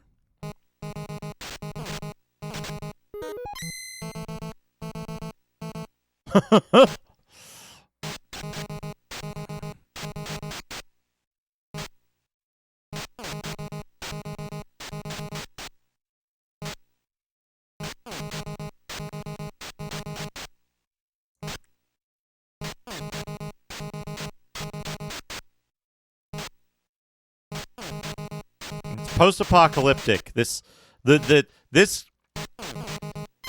game is a story told of times before the current age in which the game's narrator lives.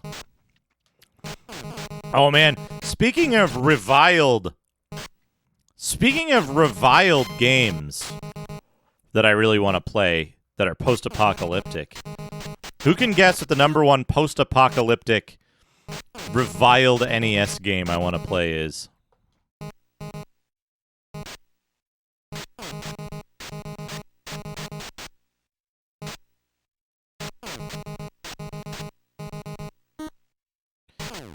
Nope. Nope.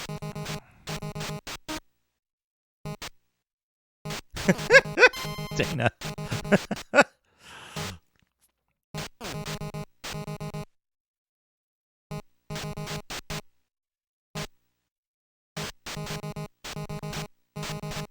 Somebody's gonna get it eventually. I've raved about it on stream when I've shown the manual before. Long ago when we had Doodad time.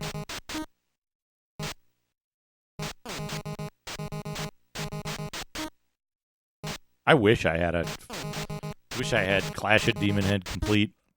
That'd be good. Speaking of worst games on the NES, the X-Men game is probably one of the worst games on the NES. Like, that's something I would stake my reputation on. Worst officially released game on the NES. X-Men is going to be top 3. Oh man, Last Armageddon's a good idea. If I play Last Armageddon, it's going to be on the... Yeah, nobody knows who developed NES X-Men.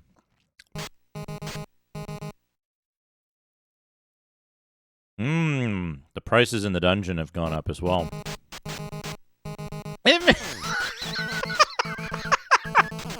I'm sorry. Sorry for laughing, Dr. Tasty, but that is a funny story to me now. I had a copy of that game. I don't know why I had a copy of it. Oh, what does the red orb do? What does the red orb do?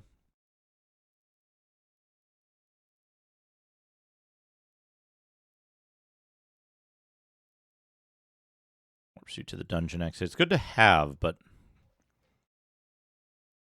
Uncanny X-Men, I think? Yeah. Nobody's guessed it yet, or at least I haven't seen it. Last Armageddon is a fantastic game with a really funny fan translation.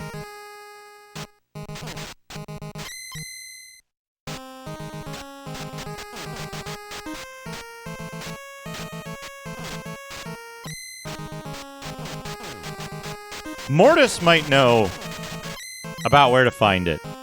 Mortis posted all of the slates on his account, 108 slates.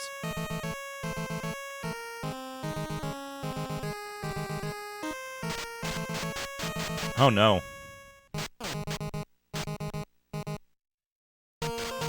Esports got it.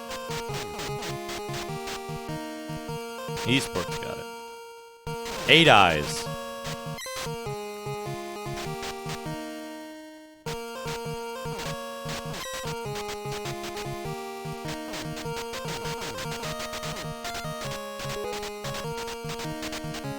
Yeah, right. It's... When I say universally reviled, I don't mean the game is actually bad.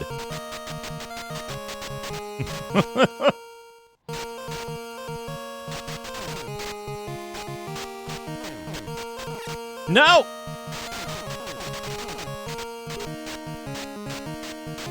Fast rats are dangerous.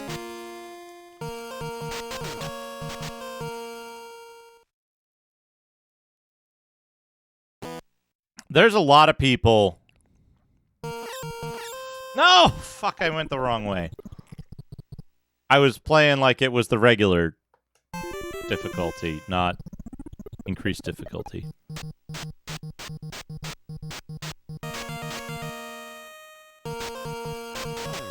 A lot of people say, oh, 8 Eyes is bad. Oh, it's just a Castlevania clone.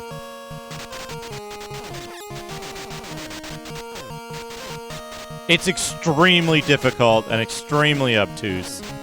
It's a hell of a game.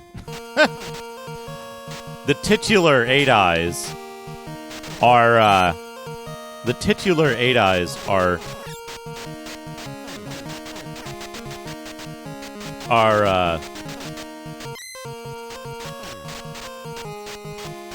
gems created by the immense force and pressure of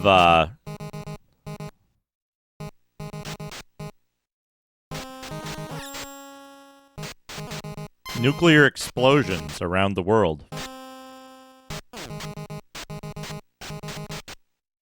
Oh yeah, hidden power-ups. Hidden power-ups that are like practically necessary to complete the game because they're things like max health upgrades and shit.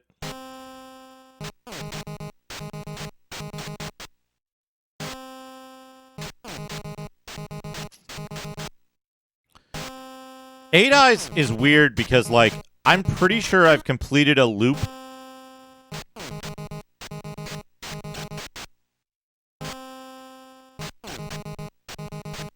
What about the 8 gems of power being the center of nuclear explosions? I don't know. I don't know if it's a good translation or not, but it's good writing to me. It makes the game unique. And it explains some of the weird, like, anachronisms in the game, at least. So...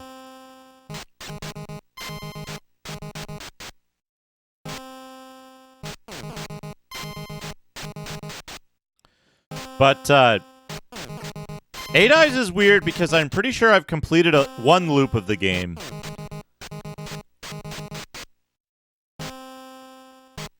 As a kid.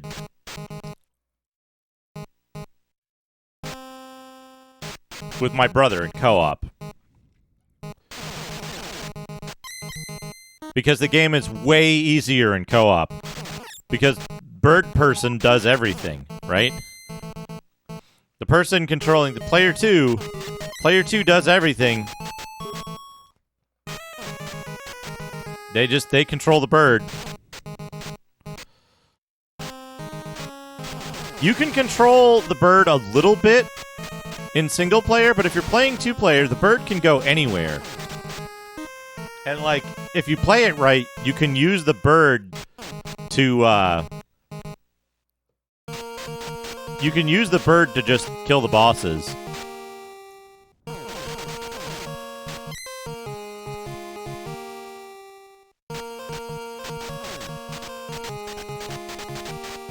Yeah, the bird has to find most of the power-ups, but also then you have to be careful about which power-ups you get with the bird and which ones you get with the man, because they have like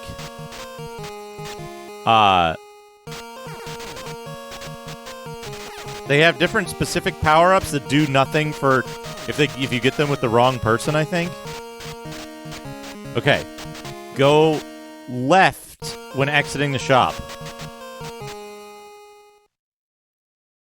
Left when exiting the shop. Yeah.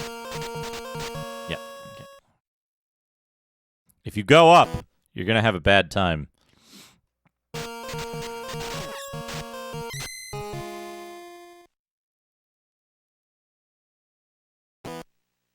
You mean Demon Souls? Or Kingsfield or any of the other games that are like... It seems that they are heavily influenced by Deadly Towers. Or at least Deadly Towers influences.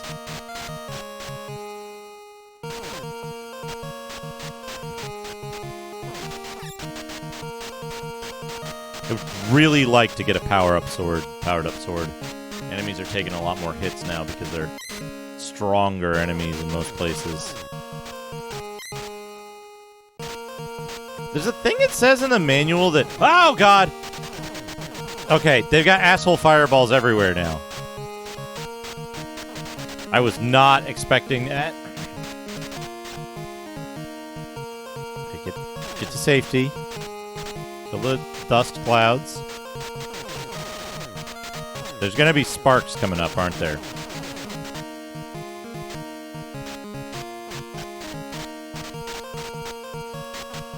So another thing, this gives you incentive not to just go back and like farm and power up in the easy area right at the start all the time, because it's not as safe.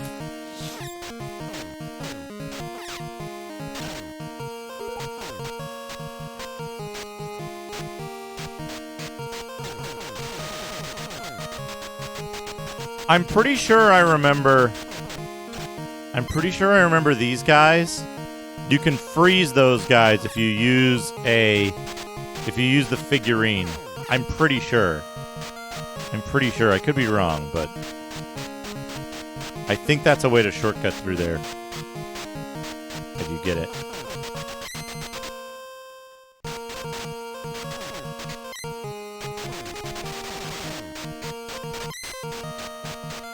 Yeah, these are asshole fireballs. So they change the behavior of enemies to make the game change as you play. God, brilliant. Kill the pixie.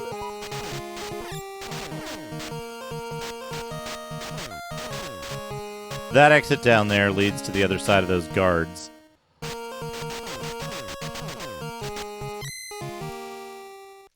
Aha!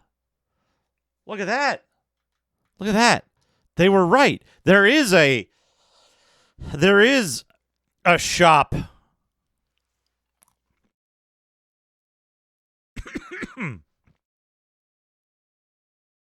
There is a shop where Black Buck is.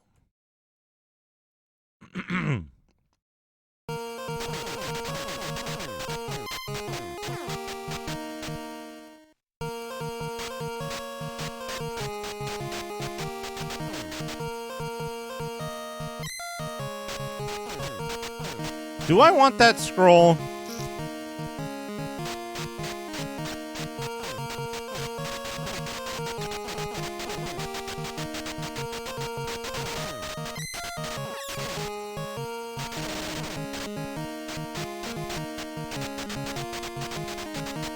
No!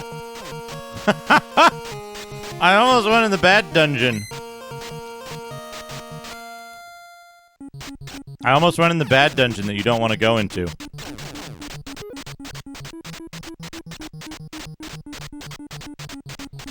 Oh, man.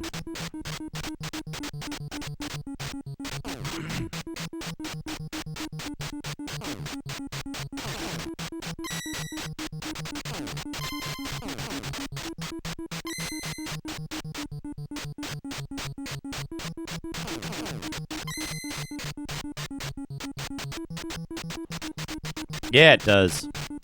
Okay. Let's go in here.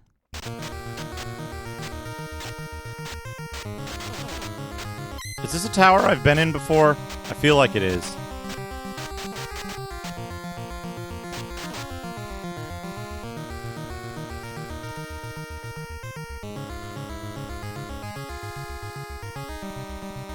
Hey, Snubble Bear. This game just gets better the longer you play it.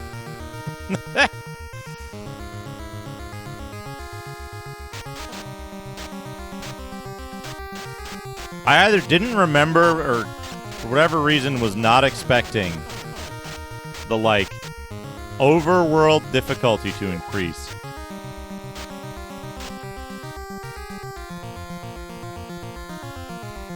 With my,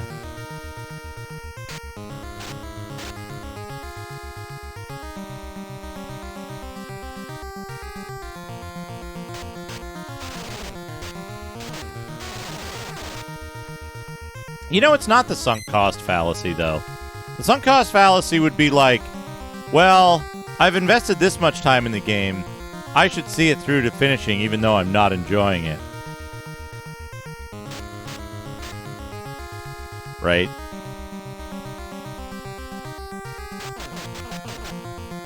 But the game's starting out good and getting better by playing it more.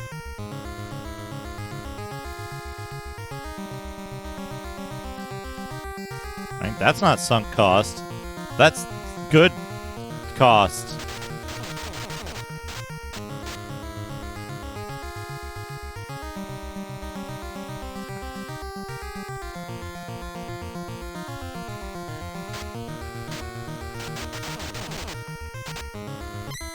I mean, it started out really fun. It started out really good. It makes a bad first impression if you load it up on an emulator and you have no fucking idea what you're doing and you didn't read the manual and you're like, well, I don't understand how this game works. It must be the worst game ever made. Right? Like, if you're an internet meme writer and you're like, I'm going to make fun of a game that everybody had a bad time with the first 5 minutes of, and everyone's going to read it and repeat it as fact for decades. But, like, read the manual, it's like, hey, this has a pretty cool story. It's got stuff in it. Yeah, exactly. Yeah, if you rent it and you play it without the manual when you're 10 years old. I rented this and I was like, wow, there's cool stuff in this game. I want to see the cool stuff. You're not... I don't agree with that. You have to play carefully because it's a difficult game, right? You have to play carefully because it's a difficult game and you don't know the rules of the game yet. You don't know how the game is going to, you don't know how the game is gonna operate, right? You don't know its mechanics and functions that well. So you don't know, like, oh, hey, you know what? I should be careful about entering new rooms because I don't know the enemy layout. And some rooms are dangerous to enter from certain angles. You don't know, like, hey, this is a game that's designed around the idea of playing it over a long period of time. It uses a password system and has secrets, and it has, it has secrets, and it suggests that you make maps. Parallel zone. Did I get something out of the parallel zone here before? Ghost Tower.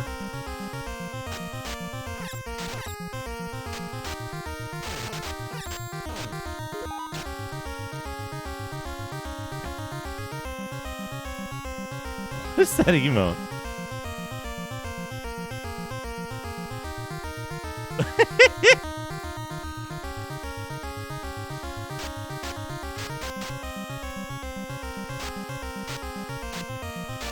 I mean, I hate Soccer Kid for other reasons.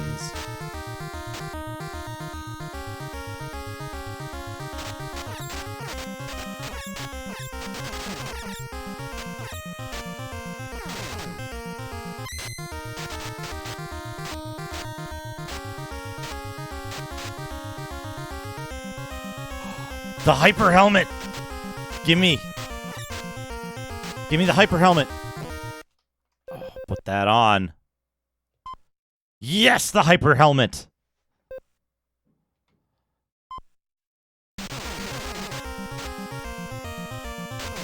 Now I gotta find my way out of here. I was the exit. I'd be right here.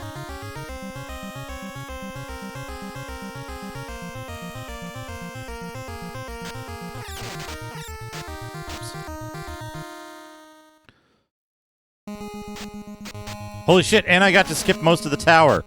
Wonderful.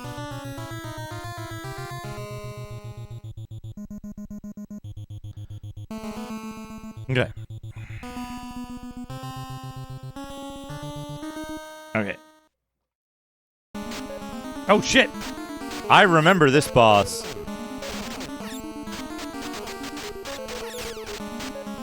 Okay, with the hyper helmet, I have a decent amount of defense, so I can just kind of tank the boss, mostly.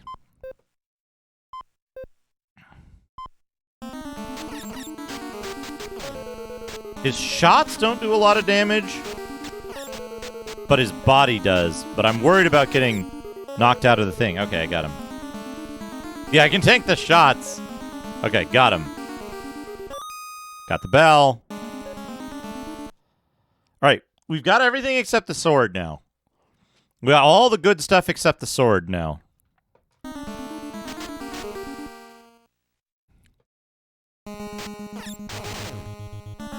Difficulty level is going to go up again. For the overworld. And the shops are going to... Oh, hello, I missed that.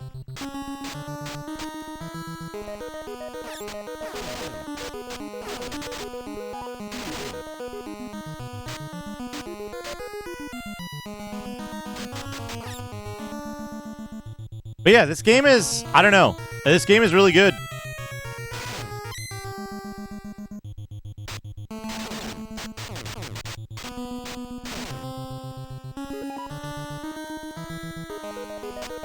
Here's the funny thing. It's hard for me to, like... Okay. Thinking of video games, like best video games or anything, is real hard for me to do. Because there's a lot of video games and I like a lot of video games.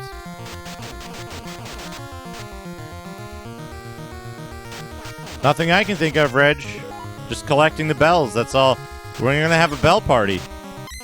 We're going to trade them to Tom Nook for pictures of Bongo.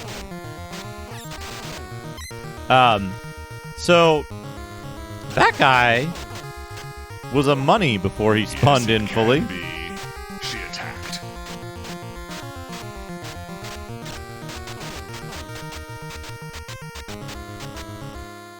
Alright. Good. We've done one more. Hey, Drag, how's it going?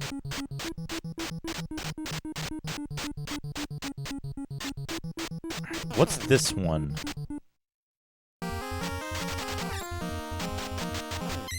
Music sounds kind of familiar.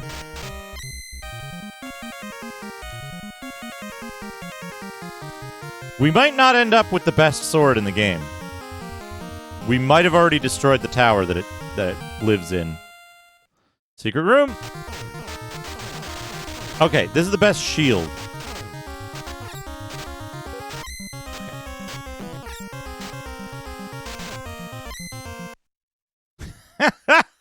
We got the shield of King again.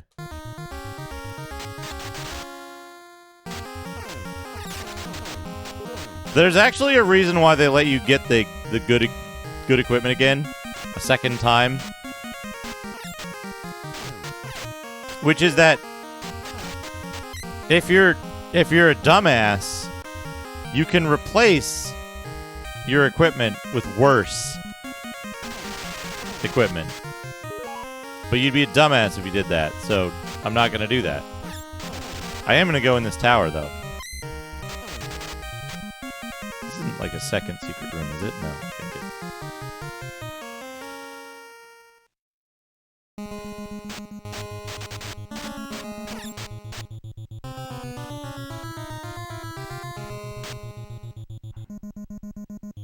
Picture of a green carrot on the wall.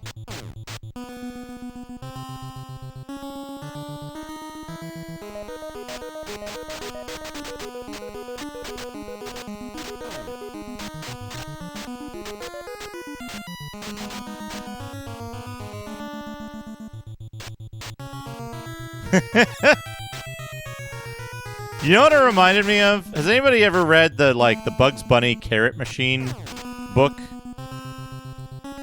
Where Bugs Bunny and Elmer Fudd build a carrot making machine to keep Bugs Bunny out of Elmer Fudd's garden.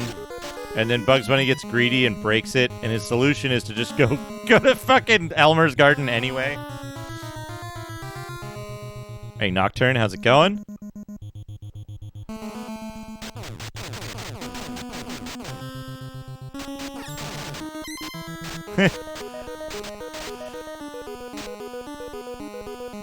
Yeah, all these messed up carrots.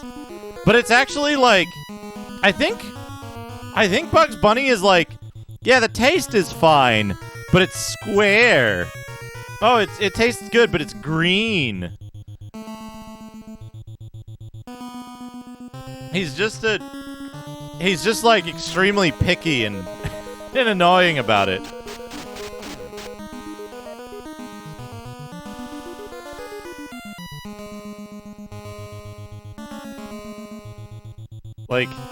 He's just a fucker. I think he even says, yeah, it tastes fine. Yeah, he's Bungle. Bungle Bunny. Bungle's Bunny. Oh, man, yeah. Square carrots would be a boon. A culinary boon. Can we get a parallel world?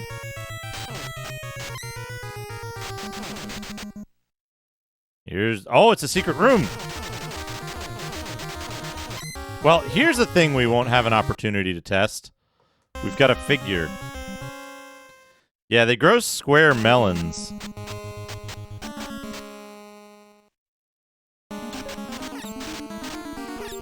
Look at this boss. Look at this fucking boss. Look how good this boss is.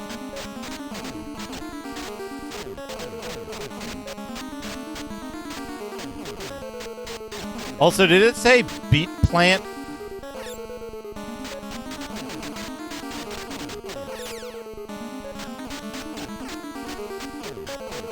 Oh, he got me.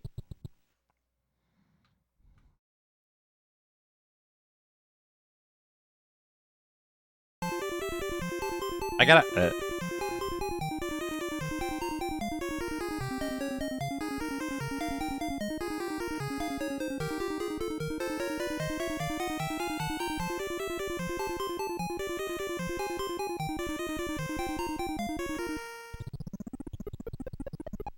Yeah, he fucking beat me.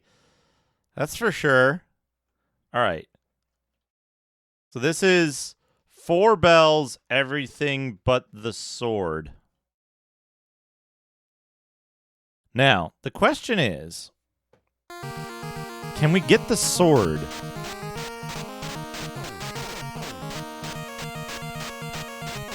in the dungeon. Can we get a sword upgrade in the dungeon? Because I know if I buy a sword upgrade... I will find one immediately after. So that's how we're going to force getting the sword. The best sword. Let's see here. We want the map for the dungeon. In. We can go south.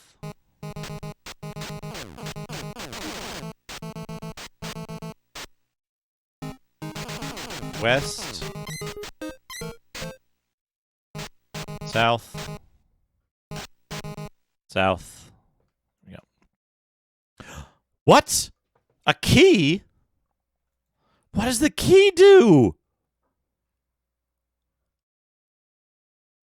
The fight began. Magic key. There is a magical key which shines in gold. You'll have to find out for yourself how to use it. What?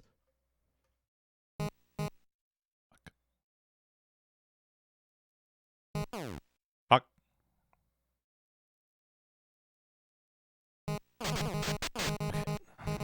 Dangerous shop.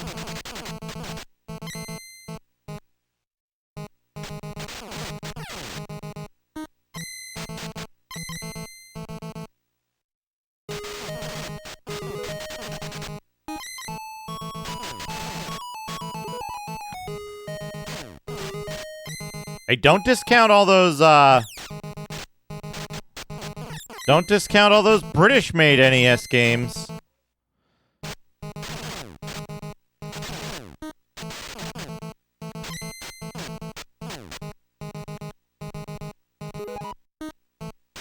Don't discount all the British-made NES games. Where was that map? I'm at shop 3?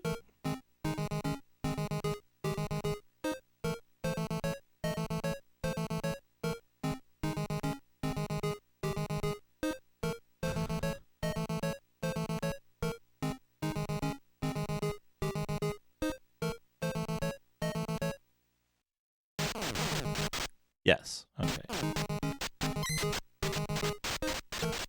Left.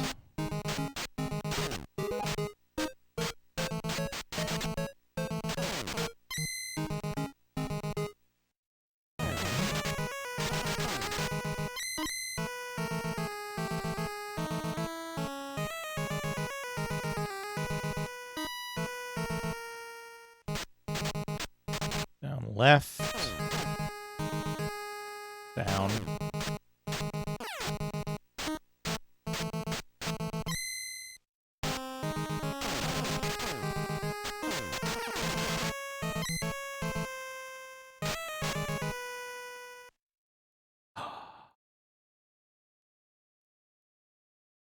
Is that the same sword? It doesn't look like it. It looks like a different sword. I think that might be a different sword.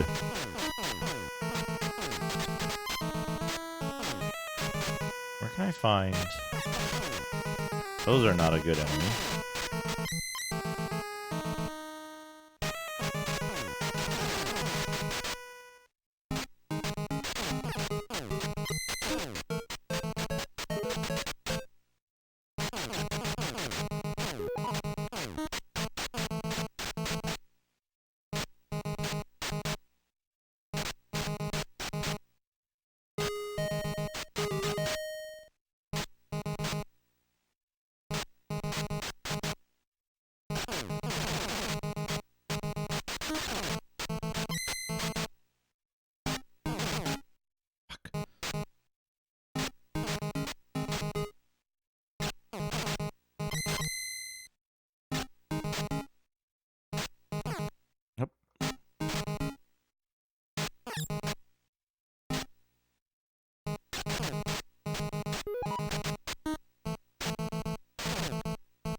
I'm hoping I'll encounter...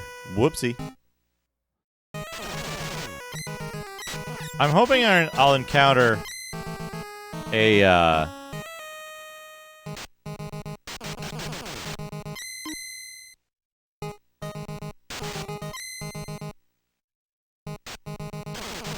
one of those bounder towers along my way.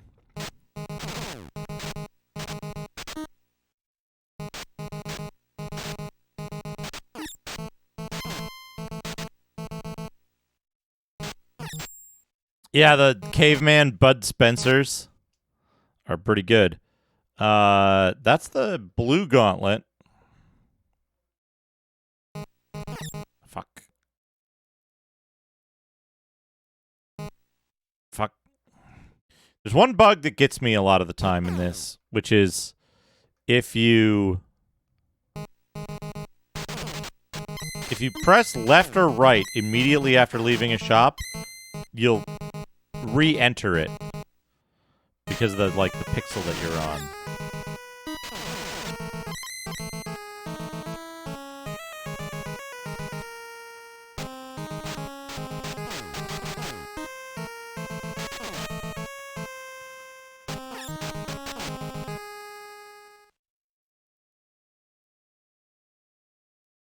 There's a warp scroll. I'm going to take the warp scroll.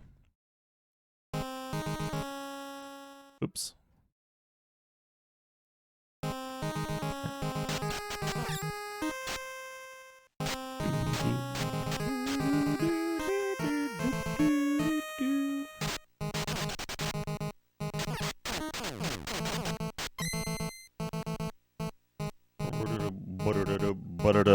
Bud.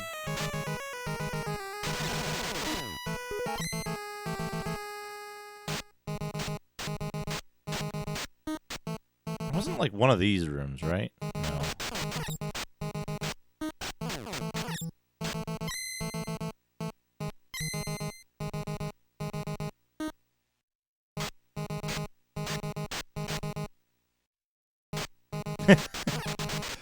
J52. Fuck. Yeah.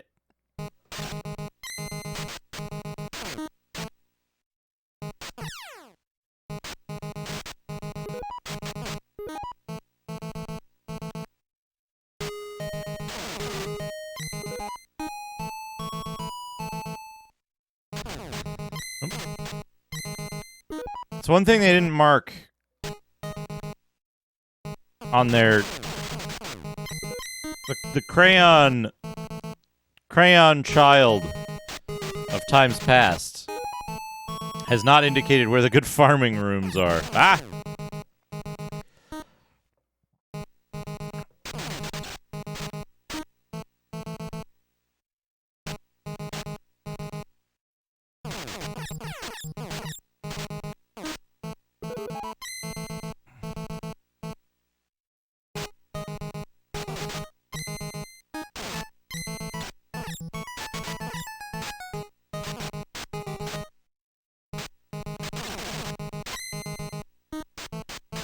If only there were some way to find out.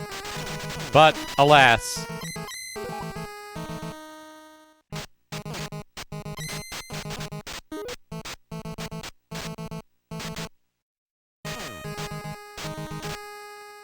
It will remain a mystery forever.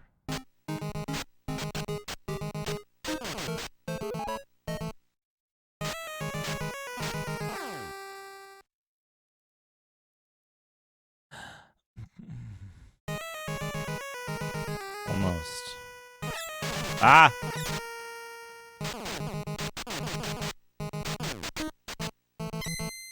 I just can't remember where any of the fucking Bounder Towers are in this dungeon. I know where they are in the other dungeon.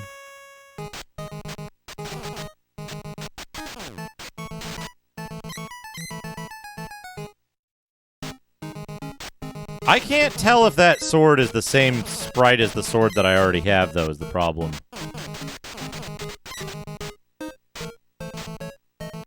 I don't think it is the same sprite.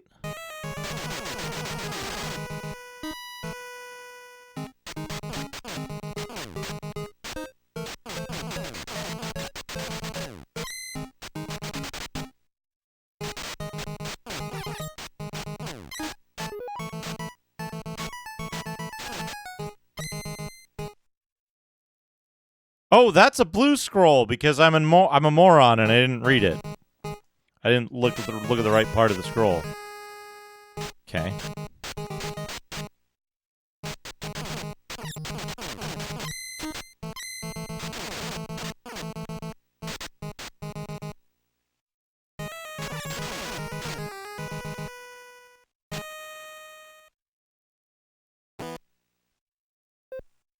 No mal sword. No mal sword. Yes. What does the blue scroll do? Blue scroll.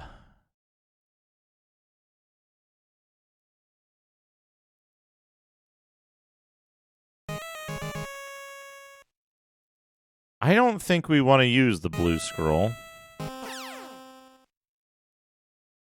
No, it's the no mal sword. It means not bad.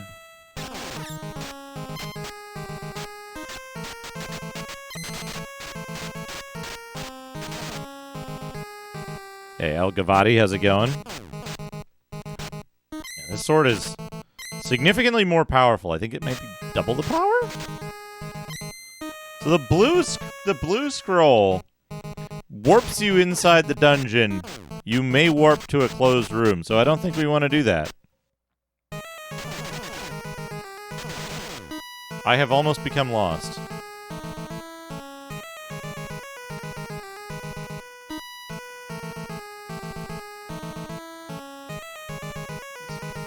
Where are we here? Here? Can we go left here? Yes. Good.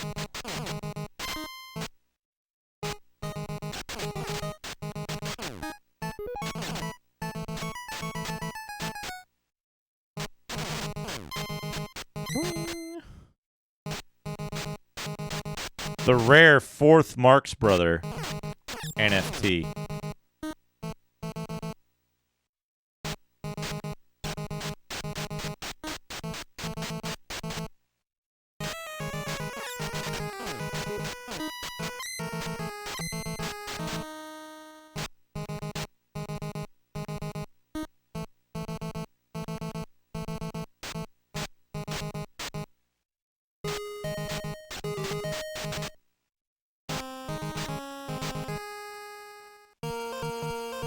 Oh man, the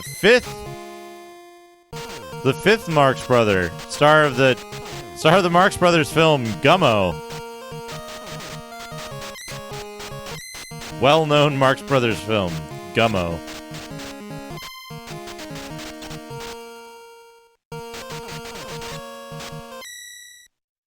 Uh-oh. Fungal Fungi. The face. The face.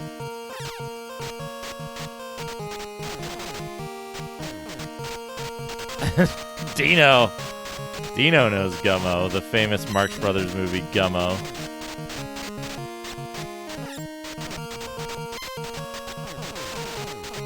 Extremely funny comedy Gummo.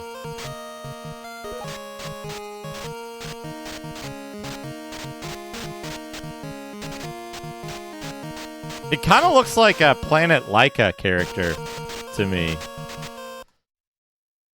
Can I use this here? Okay, good.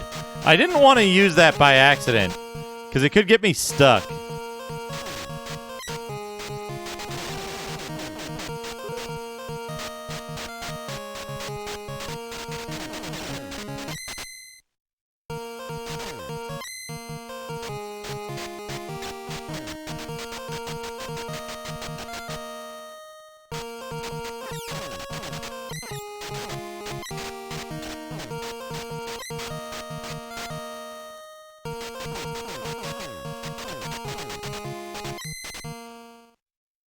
Oops, I made a mistake.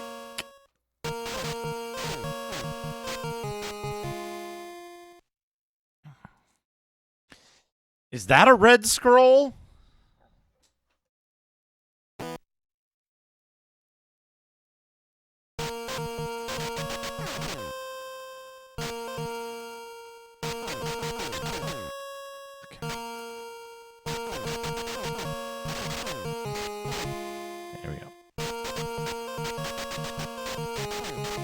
I am not at all surprised, Reg. You're clearly a man of exquisite taste in comedy.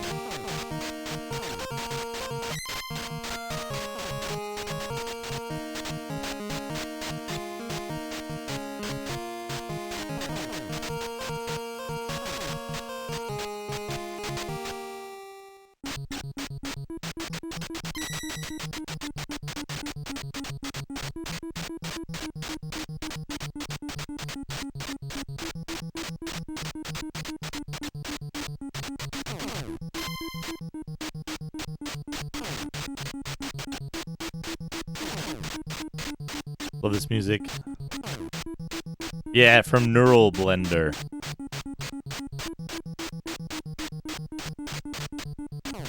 We don't want to go under there.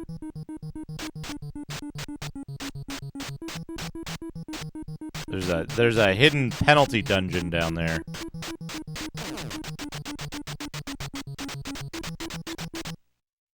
Did we go up here yet? I don't know. I think we maybe searched the outer area, but not inside the tower. Do do do do do do do do do do. This is where I got the consecutive shots power up.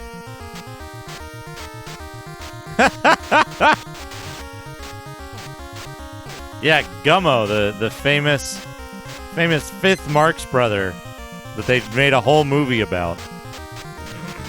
Famous comedy movie starring the Marx brothers, Gummo. Oh, it's getting dark. Hold on, I'm gonna die. If I do this, just standing still, let's do this. I thought I bought the wrong scroll again.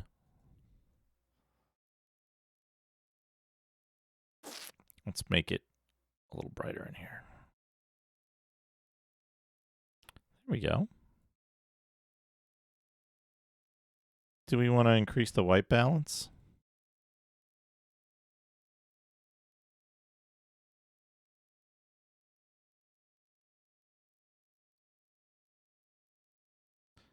There we go. That makes me look a little human.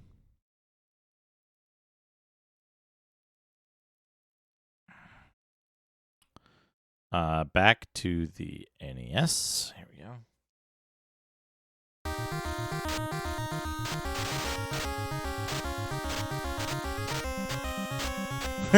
Become less human.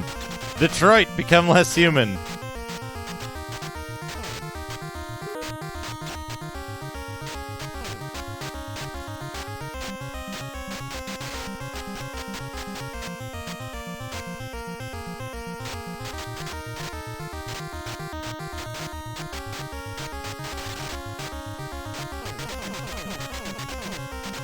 Anybody remember the PC game Detroit?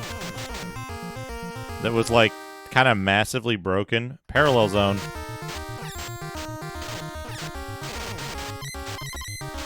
Many destructive bats.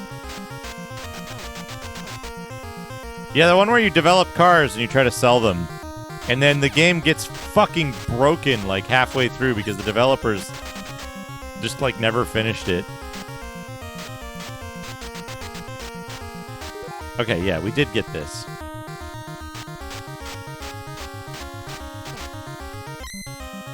We did get this. Double shot.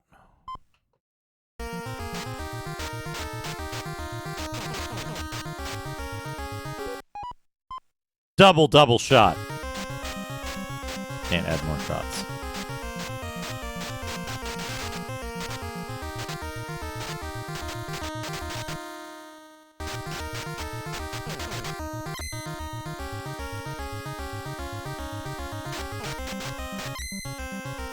Hey, this game does take place in the Stone and Copper Ages. So those could very well be cavemen.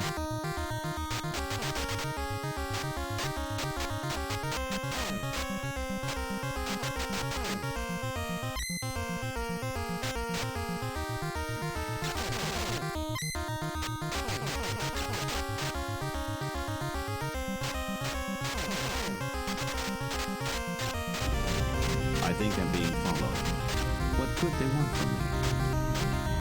Croatian Child for Life, thank you for the follow. And Power Down, thank you for the Duke development. We're gonna do that in just a second. I'm gonna see if I can get to if I can find a secret in this tower and get to the top of it. And then that'll be a good place to get a password.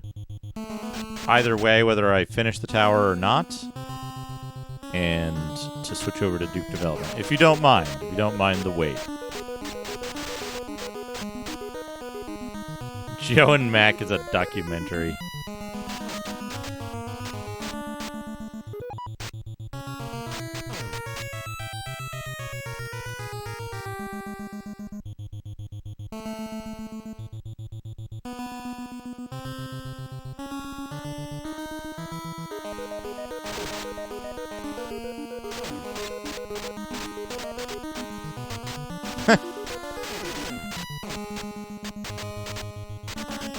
Put all of your skill points into queuing. Secret room. No! No, give me the Dragon Slayer. Told you. The second that I buy an item, I'll get it in a secret. I'll get the upgrade in a secret. It's how it works. So you buy the item to force the upgrade. There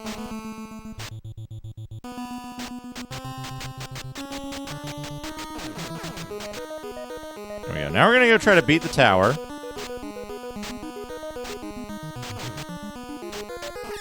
Perhaps that's where the common source of demon myths comes from. Defeating the Neanderthals. You know? The Neanderthals were made out to be demons.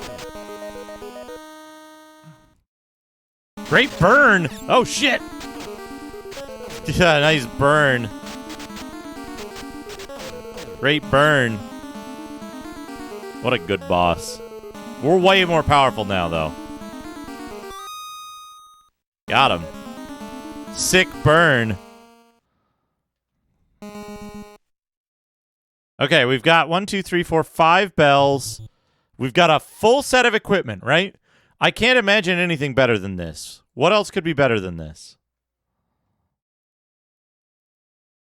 What do we have here? Oh, there's a sword called Splendor, the Golden Sword of Legend. I don't know how we get that. Because we got the Dragon Slayer. The Dragon Slayer is extraordinarily powerful already. So, I guess we just go...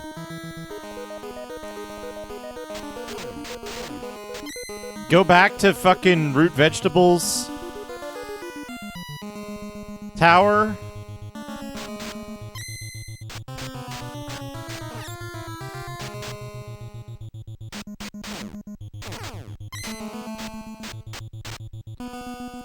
Oh man, Humbaba.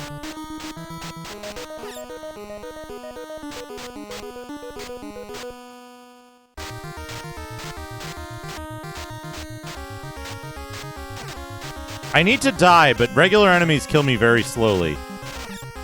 Humbaba is in Dragon Wars. That's a game. That's a fucking hell of a game right there. Dragon Wars.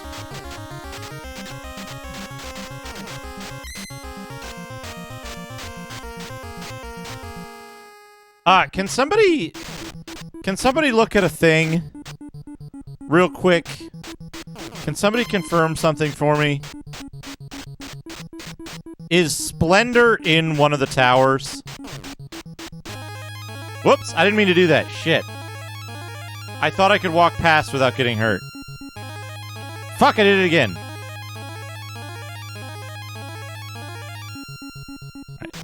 That was a mistake. I didn't mean to do that. We burned 2 of the bells. It's fine. When am I going to play Dragon Wars? It's a good question. Fuck. Maybe this boss can kill me. Fuck! Fuck!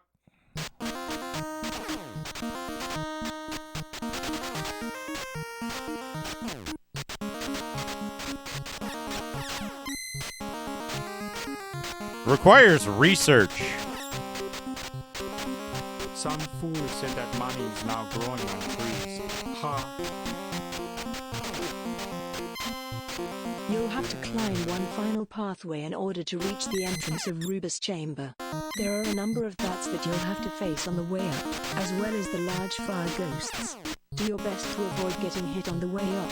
Just before the entrance to the lair, you will find the Splendor lying on the ground, waiting for you to collect and equip it. Without this sword, you have no chance to beat Rubus. Okay, so I have everything that I need, right? This is 100% of the... This is 100% of the stuff that I need from the towers, so I can just kill the bosses.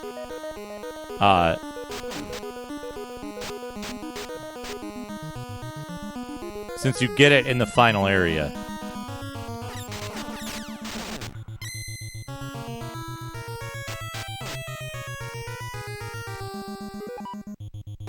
Almost at max HP now.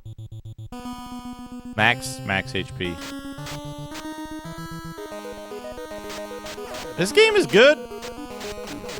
The fucking dynamic difficulty shit is blowing my mind. Cold Killer, here he is.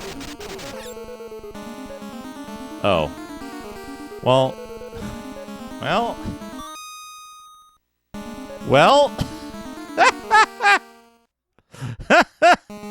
He's... Man, I'm fucking invincible now. I'm fucking... With all of the equipment, like, these guys do, like, 4 damage.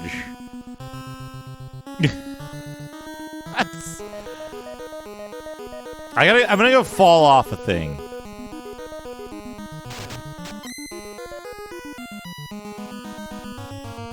It did kind of, right?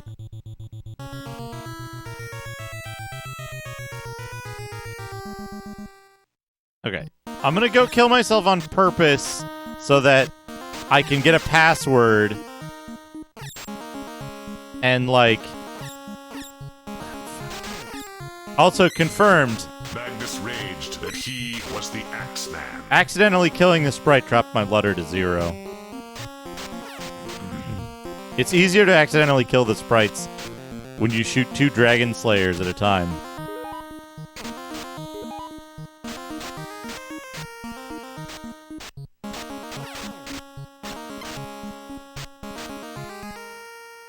Okay, got that bell. There's sprites locked in prison cells around the level. 2, 4, yes. Just beat plant. Can we fall off here? No. Is there a spot here that we can fall off? I guess there isn't a falling spot anywhere in Underground. So we'll go back out.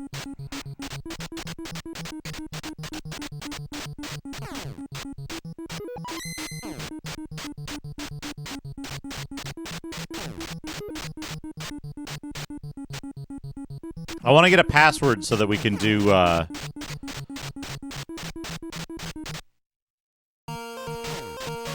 Yeah, look at this. These things are here now. The slimes have evolved into tentacle plants and shit.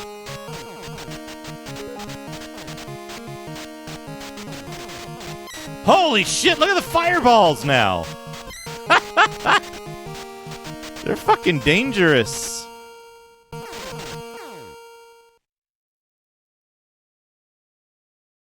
Oh, there's different potions, too. It's just so cool that there's, like, this, like, dynamic difficulty. There's all this cool shit in this game. Like, the difficulty goes up as you progress.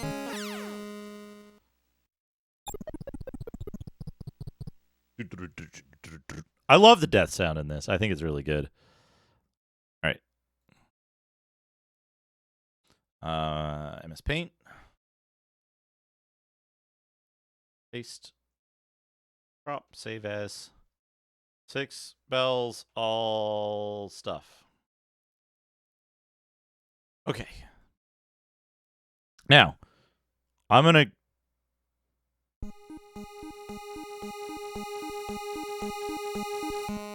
going to run to the restroom real quick, and then we're going to do Duke development. And then we'll come back to this, and I think we're going to finish this today because we've got one more tower to do. And we've got one more tower. We've got to destroy the bells, and then we got to go back to the beginning and fight Rubus. And that's it, really, right? So we might want to try to get some potions for Rubus, but I think we'll be pretty good. Anyway, power down. Sorry for the additional delay. I want to make sure I'm able to focus on the development, so I'm going to use the restroom real quick. Please enjoy RoboCop.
Justice. He found him within Aquila and attacked. The demon leapt at him like a cat on its prey without warning.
All right, I'm back. It is now development time. And my webcam has once again decided to go do its own thing. Good. There you go. iBeat wants Justin. We can do that. All right. Justin it is. Thank you for adjusting the TTS, iBeat. Let's get some music going on here. We got...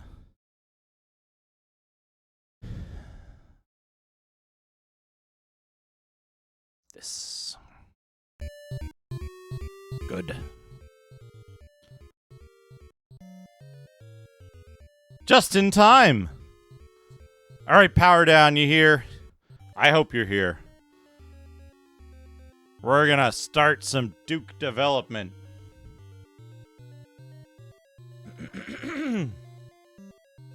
So, last time on Duke development, I was working on this thing, which if we take this out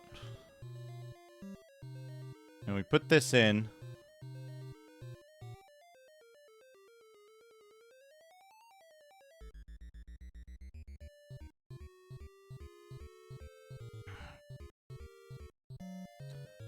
we run the game.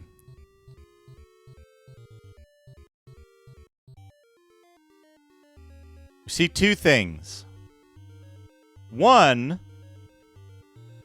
is that stuff isn't flipping properly, which is fine. Don't need to worry about that just for now. The second thing that we see is this. Stuff isn't lined up quite right. In some cases, it's off by a pixel or two. In some cases, it's off by quite a bit more than a pixel. The reason for this is complicated, I think. Because what I'm doing here is I've now switched from using an explicit rendering rectangle, the Pentium bug indeed, from using explicit rendering rectangle to using center and width, which I think it's fixable, but I don't know how to fix it. The problem is that there's now, in some cases, sub-pixel discrepancies, in some cases, weird other discrepancies that I can't figure out. So, this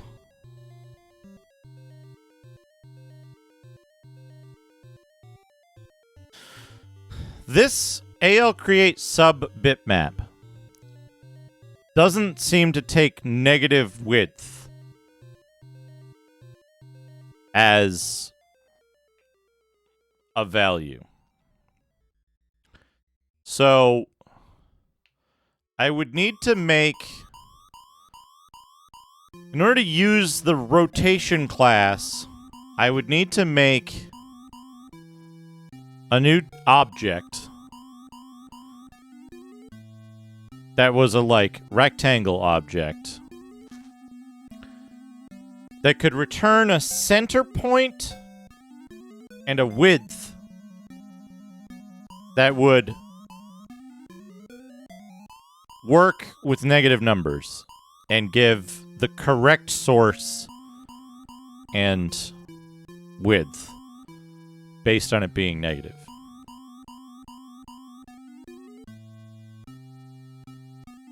Unless I'm understanding where the problem, I'm misunderstanding where the problem is.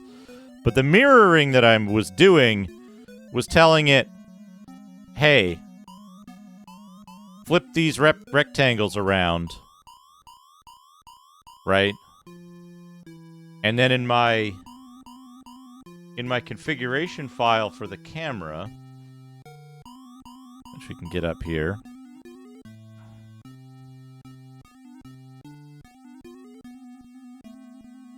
in my configuration file, I was giving it rectangles that were... Let me find one. Yeah, the reverse rectangle. So this is reading it backwards, right? So it results in a negative width. Get the half extent of a sprite. I'm not sure I understand, Holtzy. Like, width divided by 2?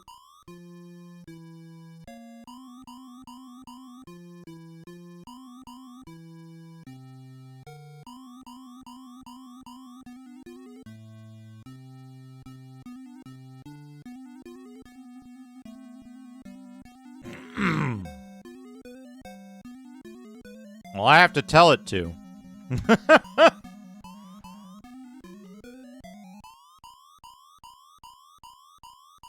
So, here's the other thing, though.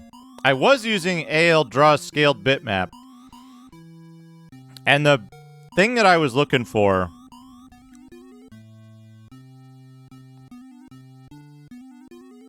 Where's my thing? Where's the thing that does it? Here. So, the thing that I was looking for, the documentation that I was looking at was not the correct one. I had, like, some shithouse community site instead of the actual docs, and it doesn't list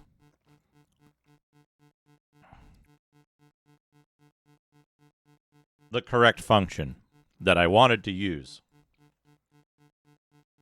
So if we look here,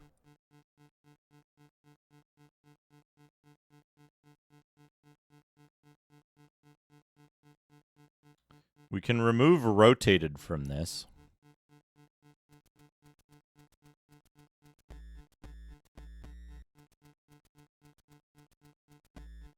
And then,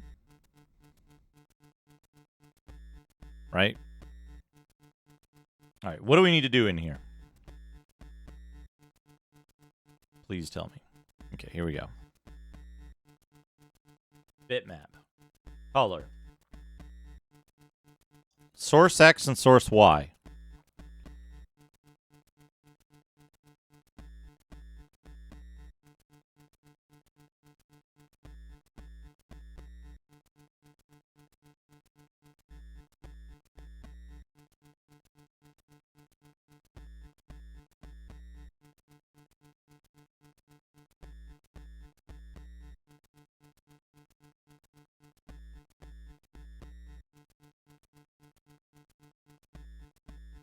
Okay, so there's our input, right? So now we want source X, source Y, dest X, dest Y. We also need... what is this?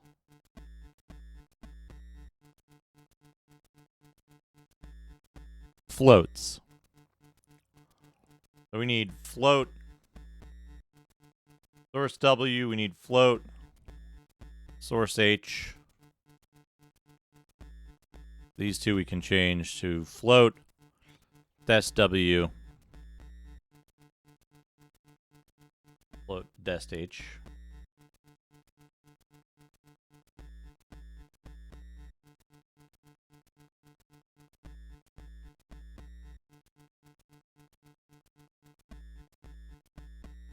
Right, and now we have too few arguments in function call.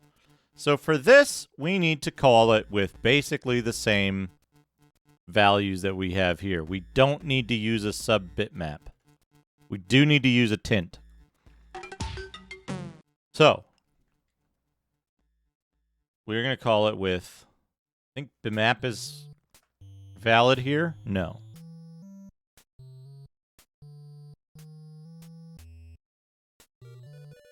Yes, good. Whoops. And then we need to do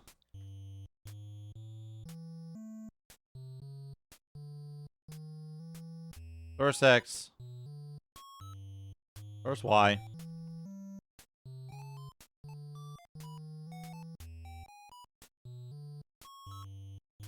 Source width. Source height.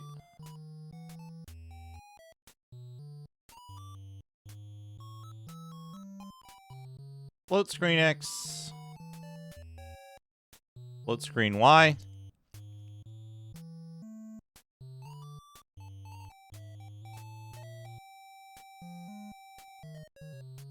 DST width times screen scale X.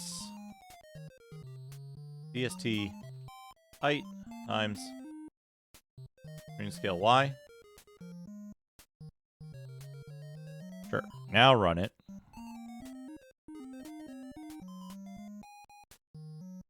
And so this is with the new drawing code and allowing it to tint.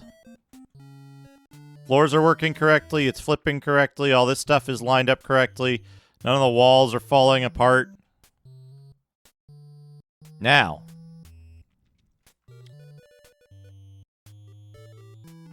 what if we want to tint it? What if we want to tint it slightly blue-green? Look at that. Blue-green light.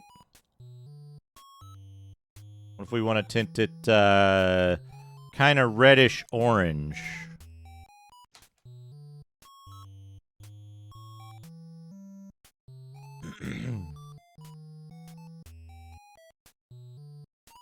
Yeah, look at that. There's that orange color.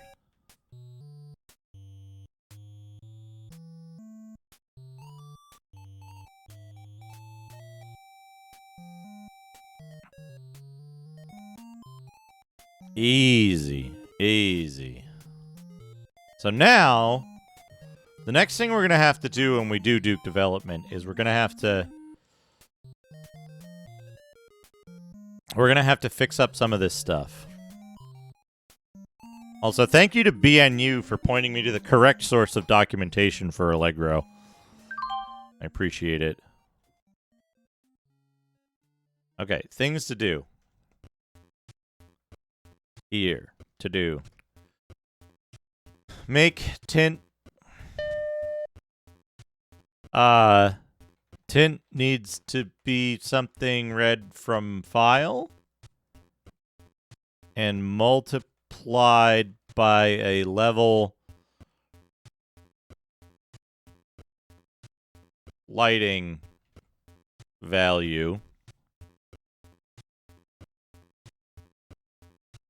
and possibly a party light condition value. Right, so that needs to not be there. Another thing I need to do is move the Allegro bitmap to a to inside the drawing function specifically for Allegro stuff so that I can so that library functions can be more easily replaced if need be later. Okay.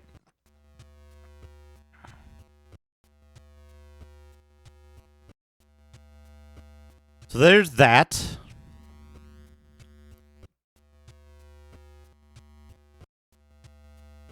Let's see. Can we do part of that right now? Can we do part of that right now? Yes, maybe we can.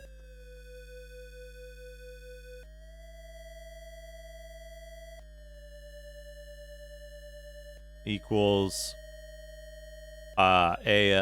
equals resource manager get wall texture sprite name. Change this to string sprite name.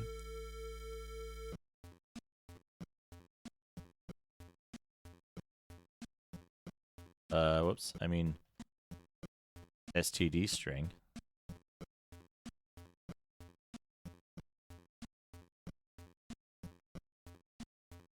And then down here, we just need to tell it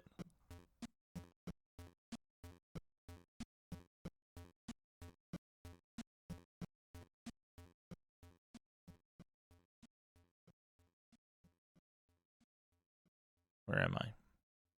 Visible item, camera item. Down here, we need to tell it use sprite name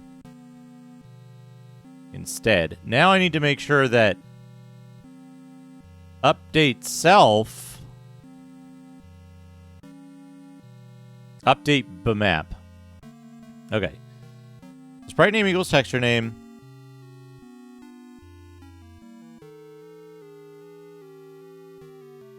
Get wall texture name. So that should work. Let's see if it does.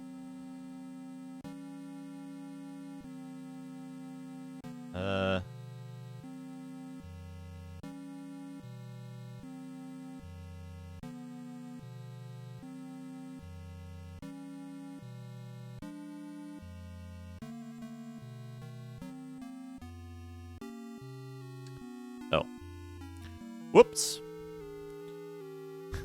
Not defined yet.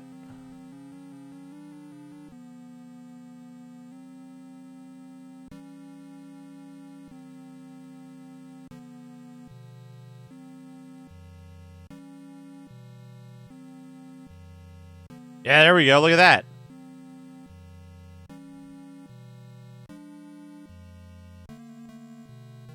This is probably just... Wait.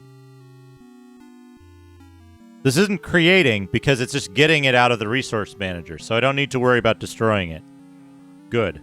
Now, the other thing I need to do, hopefully, is that for a camera item... Does a visible item have a bmap? So now, to do...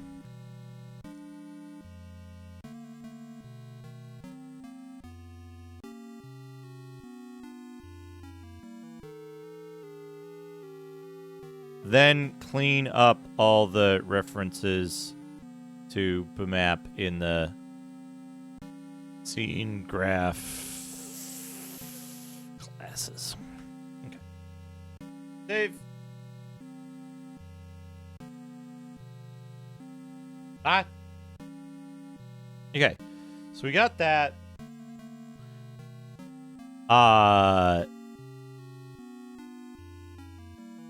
Some of this stuff needs to change in the resource manager.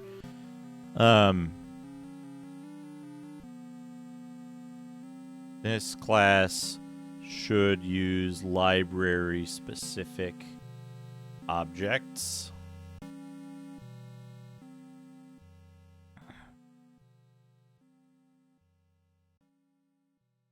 The struct should use library-specific objects.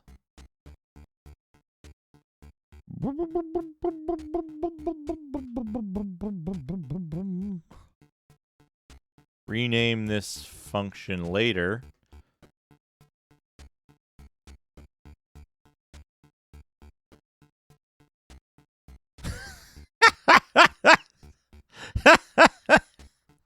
No, BNU. I'm not using a sub bitmap now. I'm doing a pointer to a bitmap equals resource manager get wall texture, which doesn't create a wall texture. It just it gets one out of the library of those that have already been created.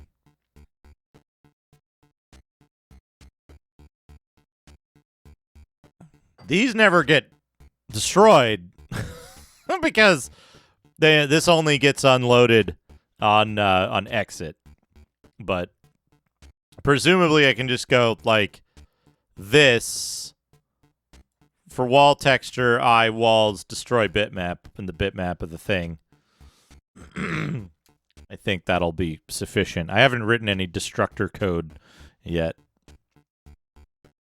Rename this function later. This function should use library-specific objects. So I'm just marking out all of the things that I expect are going to use library-specific stuff. So like these use Allegro. If for some reason I switch to SDL or write my own graphics thing or whatever later on, I want to make sure that I've noted where the functions are that are going to use library-specific stuff, so that I can be like, okay, these are where they should be replaced. And then if I audit my code later, I can be like, oh, okay, a bunch of this stuff shouldn't be using library-specific stuff, right? So, like, scene item doesn't use anything that's library-specific, aside from, standard STL stuff. But visible item should not be using this bitmap, right?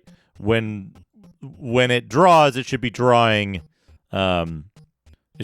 differently, right? The draw call should be to a function, a custom function that does use the library specific stuff. Like I did here. But yeah, eventually I want to remove that. I want to remove all the stuff that touches. I want the library interactions to be isolated within certain functions and certain classes. So I don't have to worry about like, oh, whoops, I missed it when I did my migration kind of stuff. And a lot of this stuff is okay about that. The JSON library, I don't know how I'm going to get away from. That one might be too difficult, but a lot of this stuff is pretty clean. It's just a couple of places, and then main is a gigantic fucking mess. Main is a huge mess for that stuff.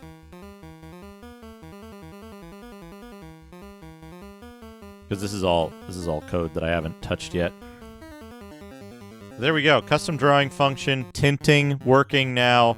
The stuff isn't all messed up because of the rotation. Drawing call using different values. It's now pixel perfect again. We just need to add tile specific tint values so that we can put those in, and then we won't have to bake the tint into the walls. We can do it on a per tile basis. So that'll be good. All right, there you go. Power down. Thank you for Duke development. Quite a bit. Got quite a bit done. I forgot to update the thing this time.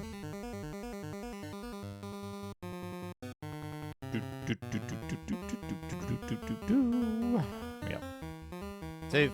Exit. Good. Is there anything else here? I always get these stupid Visual Studio console windows popping up. Right, we don't need this. We can go back to the NES scene.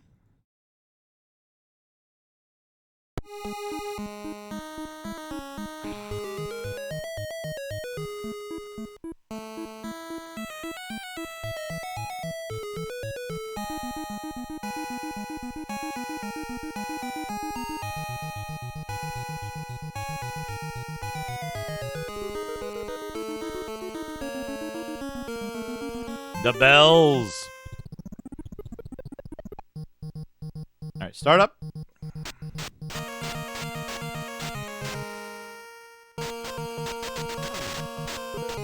Existing enemies have become more dangerous as well. Asshole.